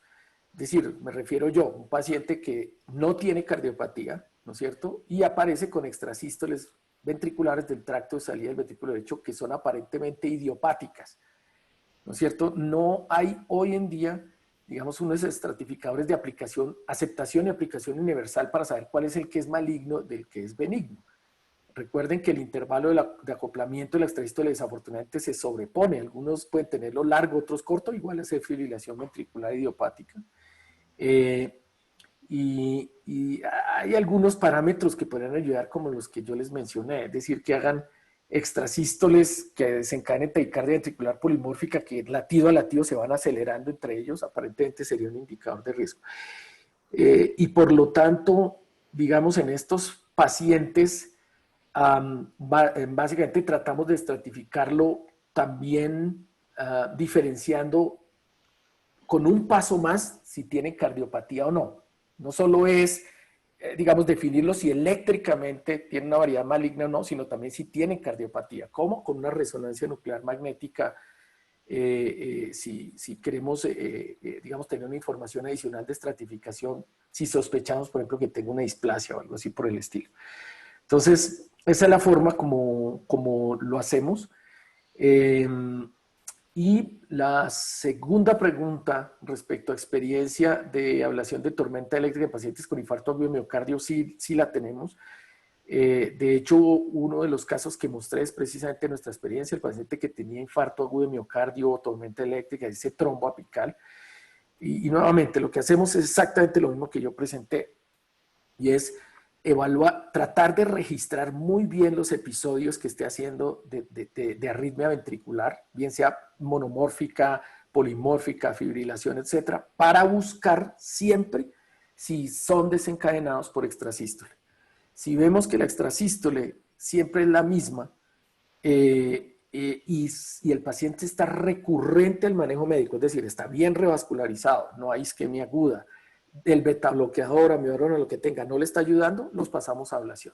Y los resultados son buenos, diría yo, porque el mecanismo es muy reproducible. Siempre vamos a la orilla del infarto, en donde esté pasando el Purkinje, y donde veamos el tipo de señales que les mostré, ahí generalmente ablactamos y se limita bastante bien. Se elimina la extrasístole y se calma la tormenta eléctrica. Pero repito, la indicación es que sea recurrente a todo manejo previo médico. Muchas gracias, Luis Carlos. Por favor, doctor Cisniegas, ¿alguna pregunta del banco para trasladarla a nuestros ponentes? Sí, hay una pregunta de colega Cahuide Mejía que habla que en el primer nivel de atención atiende a pacientes con palpitaciones. Tiene un caso de una paciente hipertensa y adulta, no dice de qué edad, pero es adulta mayor, que tiene una historia de palpitaciones, disnea y dolor precordial en una sola ocasión y que acudió con un electrocardiograma normal y asintomática al momento de la consulta. Él pregunta si es adecuado realizar un control de electrocardiogramas al momento de la consulta y después de ella como controles. Pregunta si es así, ¿cada cuánto tiempo? hasta su evaluación por un cardiólogo, ya que la referencia y el holter podrían demorar de 2 a 3 meses para llegar a ser realizados. Pregunta si hay alguna recomendación para el paciente en caso de que se vuelva a presentar un nuevo episodio. Si hubiera un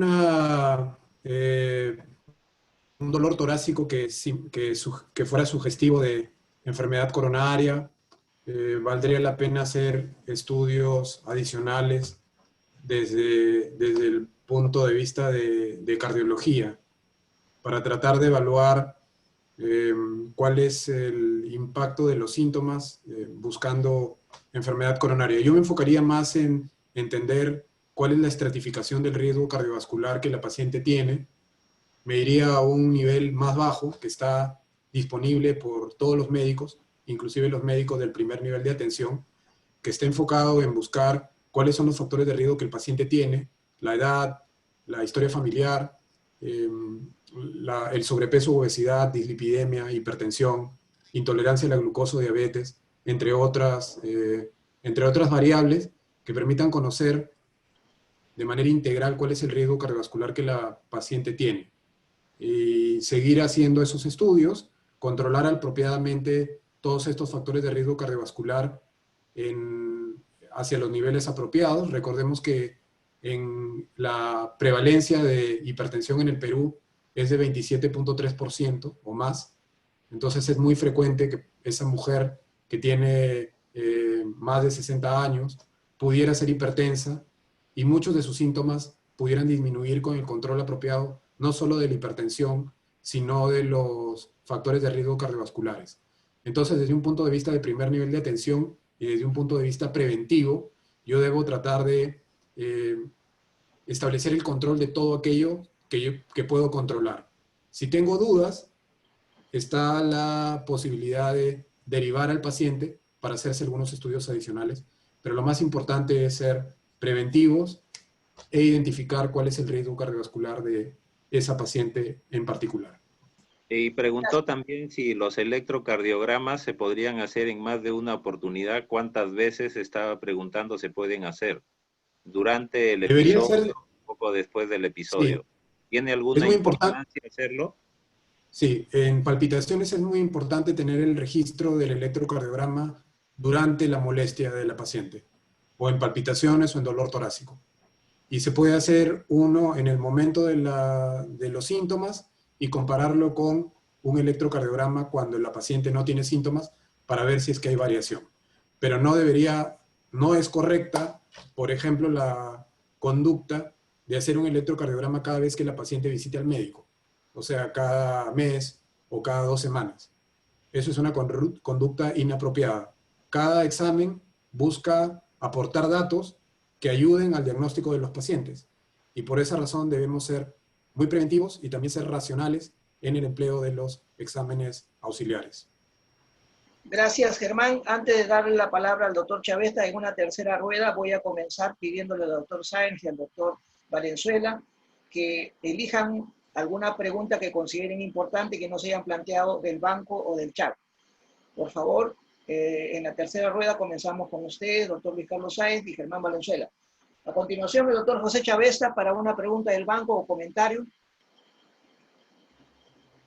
Sí, doctor. Aquí el colega Antonio Escramborja pregunta... Escrabonia, sí. ¿Cómo podemos diferenciar una repolarización precoz benigna con punto J elevado, hallazgo frecuente en jóvenes, a un punto JST elevado como predictor de muerte súbita? Para el doctor Sáenz. Bueno, de hecho era la pregunta que iba a escoger del panel, pero digamos, básicamente el patrón hay que diferenciar dos cosas, ¿no? El patrón de repolarización precoz, que hoy en día ya se ha estandarizado su definición, de lo que se llama repolarización juvenil, ¿no es cierto? La repolarización juvenil es aquella que se presenta, como su nombre lo indica, en pacientes jóvenes, muchas veces en atletas, en donde se ve digamos, una elevación del ST con una concavidad superior, digámoslo así, generalmente seguidas de ondas T altas y picudas, y casi siempre aparece en las derivaciones precordiales laterales. Y eso se diferenciaría del patrón de repolarización precoz, que es el que potencialmente en algunos pacientes se ha asociado a malignidad y que tiene que ver con supradesnivel del punto J, especialmente en las derivaciones inferiores, y que se ve como si fuera un notch, hagan de cuenta como una segunda R, pero de mucha menor amplitud, y que en general no, perdón, y que por definición debe estar un cuadrito, es decir, 0.2 milivoltios por encima de la línea de base. Todo el notch debe estar ahí por encima. O también por lo que se denomina slurring, que es como una especie de onda E delta, pero al revés al final del QRS, antes de pasar al ST. Y que también debe estar elevado al menos 0.1 milivoltios o un cuadrito. Y estos hallazgos, bien sea de notch o de slurring, deben estar con esa elevación de mínimo 0.1 milivoltios y en al menos 2 derivaciones contiguas, y generalmente hacia la pared inferior. Entonces, eso es lo que sería un patrón de repolarización precoz diferente de una repolarización juvenil. Ahora, hay que diferenciar bien que una cosa es tener el patrón de repolarización precoz y otra cosa es tener el síndrome de repolarización precoz. Al igual que en Brugada, síndrome es cuando tienes el patrón, pero ya has presentado ritmo. El paciente ha hecho muerte súbita, tormenta eléctrica, etc. Patrón de repolarización precoz puede tener mucha gente, es de hecho un hallazgo altamente prevalente, ¿no es cierto? Pero no, digamos, algunos pocos pacientes de esos son los que pueden tener episodios de arritmias malignas. Muchas gracias, Luis Carlos. Gracias. Antes de pasar a esta tercera rueda, tenemos que el doctor Gonzalo Díaz de Chiclayo ha levantado la mano y desea hacer una pregunta. Está con audio. Doctor Gonzalo Díaz, por favor, tiene audio. Abra su audio y haga su pregunta o comentario. Doctor Gonzalo Díaz. ¿Me escuchas? Perfectamente, haga su pregunta o comentario. Tiene 2 minutos para un comentario. Buenas noches, buenas noches, mi agradecimiento a todos y saludos para todos. Doctor Sáenz, quería hacerle una apreciación. En la actualidad se está viendo de que casi todos los pacientes sintomáticos o asintomáticos, que son la mayoría del COVID, van a producir o están produciendo inflamaciones y fibrosis tanto auriculares como ventriculares. Por lo tanto, se estima que la insuficiencia cardíaca dentro de unos años va a estar muy aumentada. Y así también la muerte súbita. Entonces, quisiera un comentario sobre eso. El otro comentario es que le quiero hacer es que el tratamiento con quinidina podía mejorar o prevenir o disminuir el uso de la ablación por catéter para las arritmias. El doctor, bueno, ustedes se conocen en el mundo de la electrofisiología, ¿no? El doctor Sami Biskin, que lo debe conocer usted, mexicano, que trabaja en Israel, dio unas apreciaciones hace 2 o 3 meses muy buenas sobre el tratamiento con quinidina, una droga que lo teníamos en nuestro país hace muchos años, lo usaban nuestros maestros, y que su competencia con ablación era igual o mejor. Gracias. Bueno, muchas gracias por las preguntas y contesto también de manera corta. Lo que yo he escuchado, algunas de las charlas de Sami Biskin, es, digamos, más relacionado con la opción de dar quinidina a cambio de un cardiodesfibrilador, digámoslo así. Tiene el paciente las 2 opciones, ¿no es cierto?, de tratarse, y él lo que ha mencionado es que para algunas canalopatías la quinidina es supremamente efectiva y que podría ser simplemente una terapia que eventualmente reemplazara el cardiodesfibrilador, es lo que yo recuerdo de las charlas que le he visto. Sin embargo, pues desafortunadamente la experiencia con quinidina en nuestra región y en nuestros países se fue perdiendo. Nosotros tampoco, es decir, yo no he visto usar quinidina en años de años de años. Es decir, creo que ya ni hay, al menos acá en nuestra región, en países del área andina. Y desafortunadamente, pues básicamente ni siquiera la podemos ofrecer hoy como una opción terapéutica. Entonces, pacientes de alto riesgo, en presión primaria y secundaria, pues van a terminar con cardiogelados, repito, porque no tenemos cómo dar quinina. La segunda pregunta respecto al COVID, pues sigue siendo una enfermedad pues, en evolución, y el conocimiento se está hasta ahora, digamos, empezando a decantar, y la preocupación se aumenta en las secuelas que vaya a dejar, ¿no es cierto? Por supuesto, que enfermedades virales que produzcan inflamación del tejido auricular, ventricular, etcétera, pues sabemos que pueden dejar con el tiempo simplemente cicatrices que puedan favorecer aparición de arritmias. Y yo creo que esto es algo que, digamos, los artículos que estén publicando experiencias de series o cohortes que hayan seguido en el tiempo van a enseñar más al respecto. Por ahora es tan desconocido que lo único que hacemos es manejo sintomático cuando tenemos oportunidad de ver ese tipo de pacientes, y casi que manejándolo con el mismo concepto de una miocarditis, ¿no es cierto? Es decir, asumiendo que estos pacientes puedan recuperar, etcétera, pero el tiempo es el que será el juez el que nos dirá realmente qué esperar hacia un futuro. Muchas gracias. Por favor, a continuación, invitamos al doctor Portilla para una pregunta de nuestro banco o comentario. Sí, hay una pregunta de la doctora María Nadia Rivas, quien felicita al doctor Valenzuela y pregunta si en su práctica, ¿qué tan frecuente es ver Wolff-Parkinson-White como causante de palpitaciones?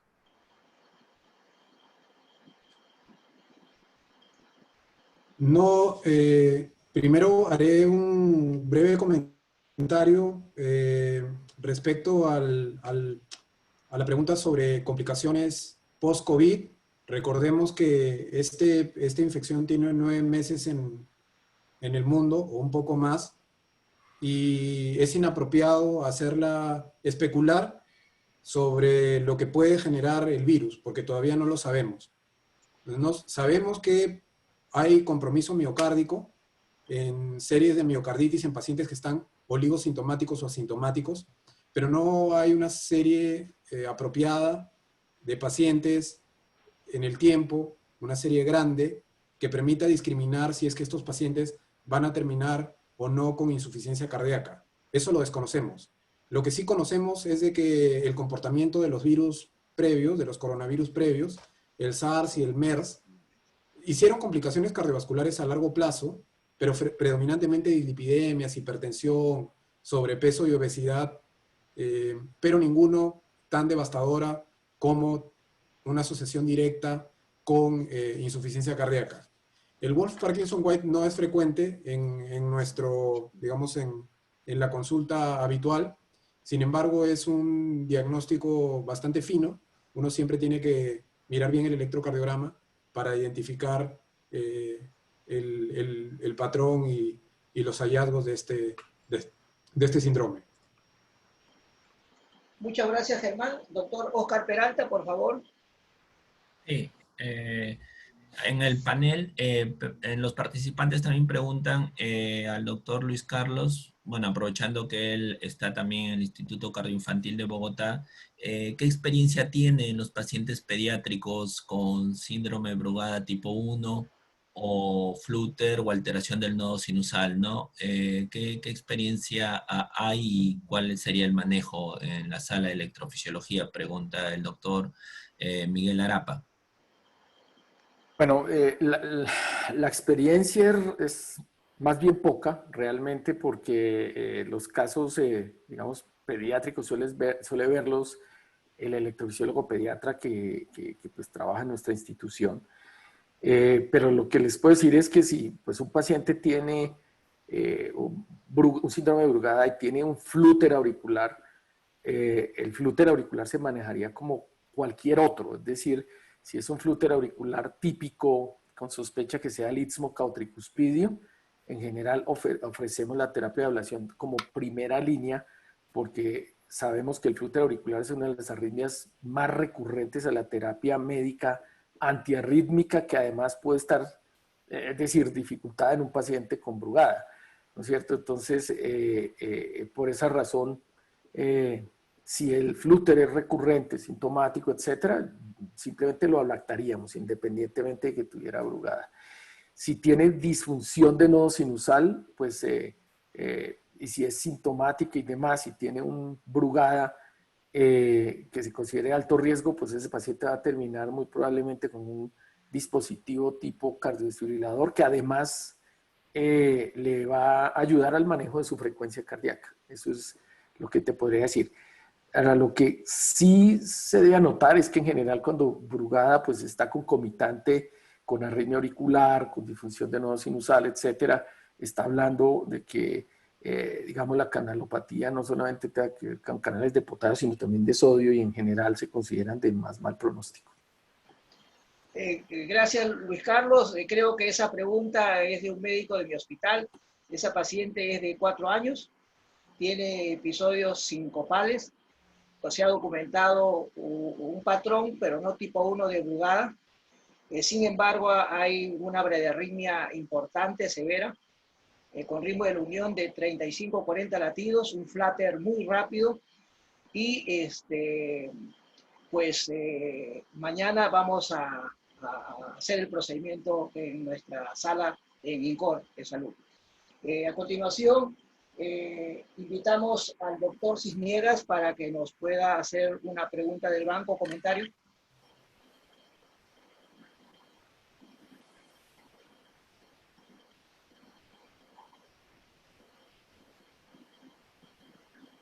Doctor Cisniegas.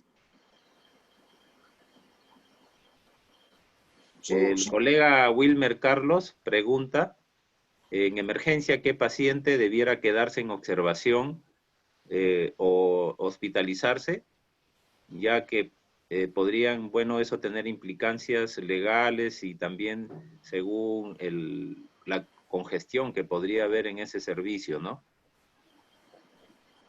Perfecto. Estaba dentro de la presentación, pero voy a repetirlo. Primero, cuando hay sospecha o confirmación de cardiopatía estructural, sería una indicación para hospitalizar al paciente. Segundo, que esto es más, digamos, fino, entre comillas, historia familiar de muerte súbita, un paciente que se presenta con palpitaciones, también sería una sugerencia para considerar su hospitalización. Tercero, cuando identificamos una arritmia que requiera tratamiento, también es una indicación. Y cuando hay un compromiso sistémico severo. Entonces, estas serían las consideraciones que hay que tomar para hospitalizar a un paciente. Pero recordemos que la medicina es ciencia y arte. Si en algún momento encontramos alguna causa que nosotros creemos que el paciente está cumpliendo para ser hospitalizado y debemos ahondar o consideramos que falta información, podemos considerar la hospitalización. Gracias. Finalmente, el doctor José Chavesta para una pregunta del banco o comentario. Sí, doctor Segarra. Para el doctor Sáenz, el doctor Ángel Cueva pregunta, ¿cuál es el punto de corte para definir acoplamiento corto?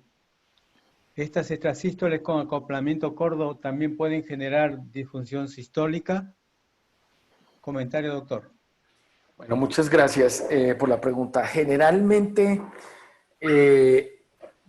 digamos, catalogar la extrasístole de acoplamiento corto es, digamos, es un examen muy visual del electrocardiograma, ¿no es cierto? Y la referencia que usamos es si la extrasístole está cayendo en el brazo descendente o en el ascendente de la onda T. En general, extrasístoles que estén cayendo hacia el pico o en el brazo ascendente de la onda T se consideran de acoplamiento corto, ¿verdad? No recuerdo yo, pues digamos, un punto de corte de una definición estandarizada que separe lo corto de lo largo. Y lo que les puedo decir es que no solo que es más visual el tema de cómo definirlo, sino que, digamos, hoy en día, al saber que el intervalo de acoplamiento corto o largo igual pueden originar episodios de de arritmias ventriculares malignas, pues ya esa medición exacta que se hacía antes en los Holters cuando lo interpretábamos, pues ya no se le hace tanto énfasis, ¿no es cierto? Es lo que yo les puedo decir. Digamos, creo que una de las cosas que debemos ver en los Holters y estar muy pendientes es de si la extrasístole, independientemente del intervalo de acoplamiento, está produciendo episodios no sostenidos de taquicardia ventricular polimórfica. Eso creo que hoy en día adquiere mucha mayor relevancia que está reportando con medición exacta del intervalo de acoplamiento. Bien, correcto. Muchas gracias, doctor. Creo que me estabas preguntando si eso se relacionaba con disfunción sistólica. Sí, doctor. En teoría, digamos, hay diferentes factores que se pueden asociar, como por ejemplo el ancho del QRS, de dónde se sospeche que sea su origen. Algunos, incluso, digamos, en eso la evidencia es un poquito contradictoria. Algunos han dicho que incluso más el acoplamiento más largo, incluso podría eventualmente relacionarse más con disfunción sistólica. Pero lo que sí está más aceptado universalmente es el punto de corte de la carga arrítmica, es decir, el porcentaje de latidos que en 24 horas el paciente tiene y corresponden a extrasístoles.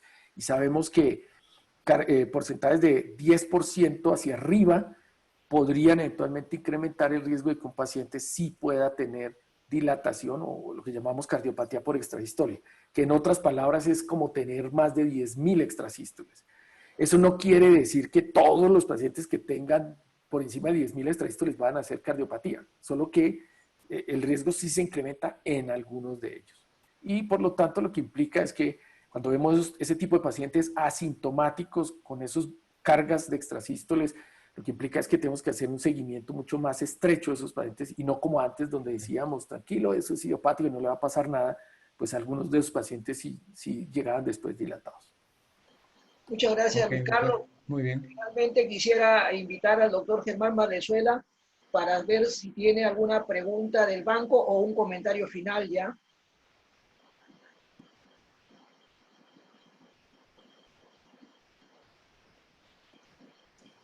No tengo ninguna pregunta del banco, solo considerar que los aspectos que están relacionados a la clínica de las palpitaciones son muy importantes.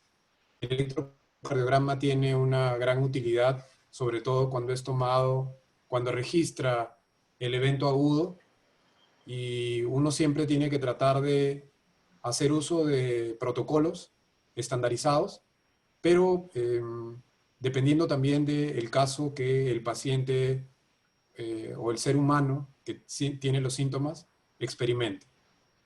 Hay protocolos, pero todos los protocolos siempre tienen que ser ponderados en función al escenario que vive el paciente y que tiene que ser adecuadamente comunicado o entendido por parte de su médico.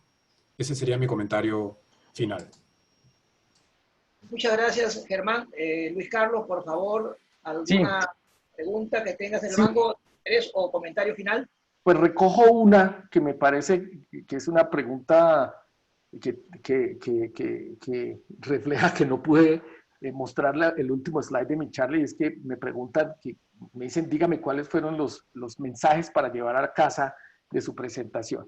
Y pues pido disculpas por no haberlos mostrado por ahorro de tiempo, ya estaba pasado 3 minutos, pero se los menciono rápidamente. El primero de ellos es que la muerte súbita de las tormentas eléctricas asociadas a taquicardia ventricular o fibrilación ventricular pueden ser disparadas por extrasístole, ¿no es cierto? Y eso puede presentarse en cualquier escenario, en el escenario de la cardiopatía isquémica, sea un paciente con infarto agudo, de miocardio recién revascularizado, un infarto crónico, pero también en pacientes con canalopatías y con corazones sanos, ¿ok? En los pacientes coronarios, recuerden que estas extrasístoles generalmente se encuentran en los bordes de los infartos. Para el que hace ablación, eso es una orientación rápida que puede tener cuando quiera solucionar este tipo de problemas con catéteres.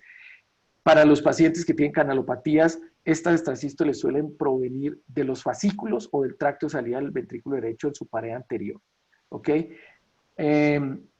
Es importante tener en mente que la ablación como tal juega un papel muy importante en la terapia de estos pacientes cuando los episodios de choques de desfibrilador o tormenta eléctrica persisten a pesar del manejo médico. Estos pacientes pueden salvarse cuando se les identifica a tiempo el problema y se les ofrece la terapia de ablación. Gracias. Muchas gracias, Luis Carlos. Creo que ya estamos en el final. Muy buena sesión, excelentes ponencias, distinguidos panelistas. Invito a la doctora Sonia Indacochea, presidente de la Sociedad Peruana de Medicina Interna, para sus palabras de cierre. Por favor, doctora Indacochea.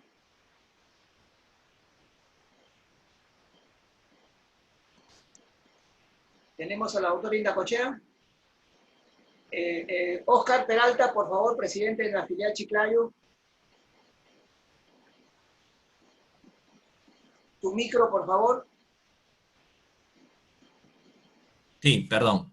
Me queda agradecer a nuestros ponentes, el doctor Luis Carlos Sáenz, el doctor Germán Valenzuela, agradecer a nuestro coordinador de filiales, el doctor Ricardo Segarra, y la presidenta de la Sociedad de Medicina Interna, la doctora Sonia, a los panelistas y sobre todo a todos los colegas que han participado de este webinar y han estado activos con sus preguntas. Ha sido algo muy gustoso saludarlo, doctor Luis Carlos, y bueno, esperar en una próxima reunión poder encontrarnos. Muchas gracias y muy agradecido con todos. Muchas gracias. Tenemos al doctor Enrique Ruiz. Sí, Ricardo, como lo ha mencionado el doctor Peralta, agradecer a todos nuestros asistentes, que de esta manera cada vez tratamos de mantener la educación médica continua y tenemos la receptividad y nos permite seguir adelante con este tipo de actividades. A los ponentes por haber hecho una muy, pero muy buena presentación, bastante educativa y nos va a servir definitivamente hacia adelante. Muy buenas noches. Gracias. Luis Carlos, por favor. Bueno, muchas gracias de nuevo por la amable invitación que se me ha extendido. Con gusto siempre he colaborado muy cercanamente con Perú, nuestro país hermano, y especialmente con el grupo del doctor Segarra, con quien nos une lazos de amistad y de mucho trabajo de años. Espero pues seguir colaborando con ustedes. Ojalá después de este tiempo COVID nos volvamos a ver pronto. Y bueno, estoy a la orden en Bogotá, Colombia, Fundación Cardio Infantil. Muchas gracias. Germán, por favor. Bueno, muchas gracias por la oportunidad de presentar información que estuve preparando específicamente para esta exposición, y me ha servido para organizar mejor los conocimientos, y el prepararla me ha traído remembranzas positivas de mi formación. Así que me siento honrado de haber sido elegido para poder interactuar con aquellos colegas que nos están escuchando. Doctor, me gustaría que el doctor Cisniega, como es miembro del Consejo Directivo de la Sociedad Peruana de Medicina Interna Chiclayo, nos dé una palabra de cierre. Doctor Cisniega. Bueno, agradecer esta sesión académica conjunta. Es importante que las sociedades puedan interrelacionar. Este es un hermoso ejemplo de que es posible. Agradecer la participación del doctor Luis Carlos Sáenz y del doctor Germán Valenzuela. Hemos aprendido interesantes tópicos. Y bueno, felicitarlos también por sus ponencias. Muchas gracias a todos por su participación. Bueno, muchas gracias y fue una excelente reunión. Luis Carlos, muy buenas noches. Germán, doctor Cisniegas, doctor Peralta, doctor Enrique Ruiz, doctor Portilla Jacobo, muchas gracias a todos. Muy buen webinar. Doctor Cisniegas, doctor Portilla, doctor Peralta. Gracias, doctor Segarra. Gracias, gracias. Okay. Buenas noches con todos. Buenas noches. Buenas noches. Hasta luego, doctor Ruiz. Buenas noches. Buenas noches. Buenas noches. Hasta luego, doctor Mori.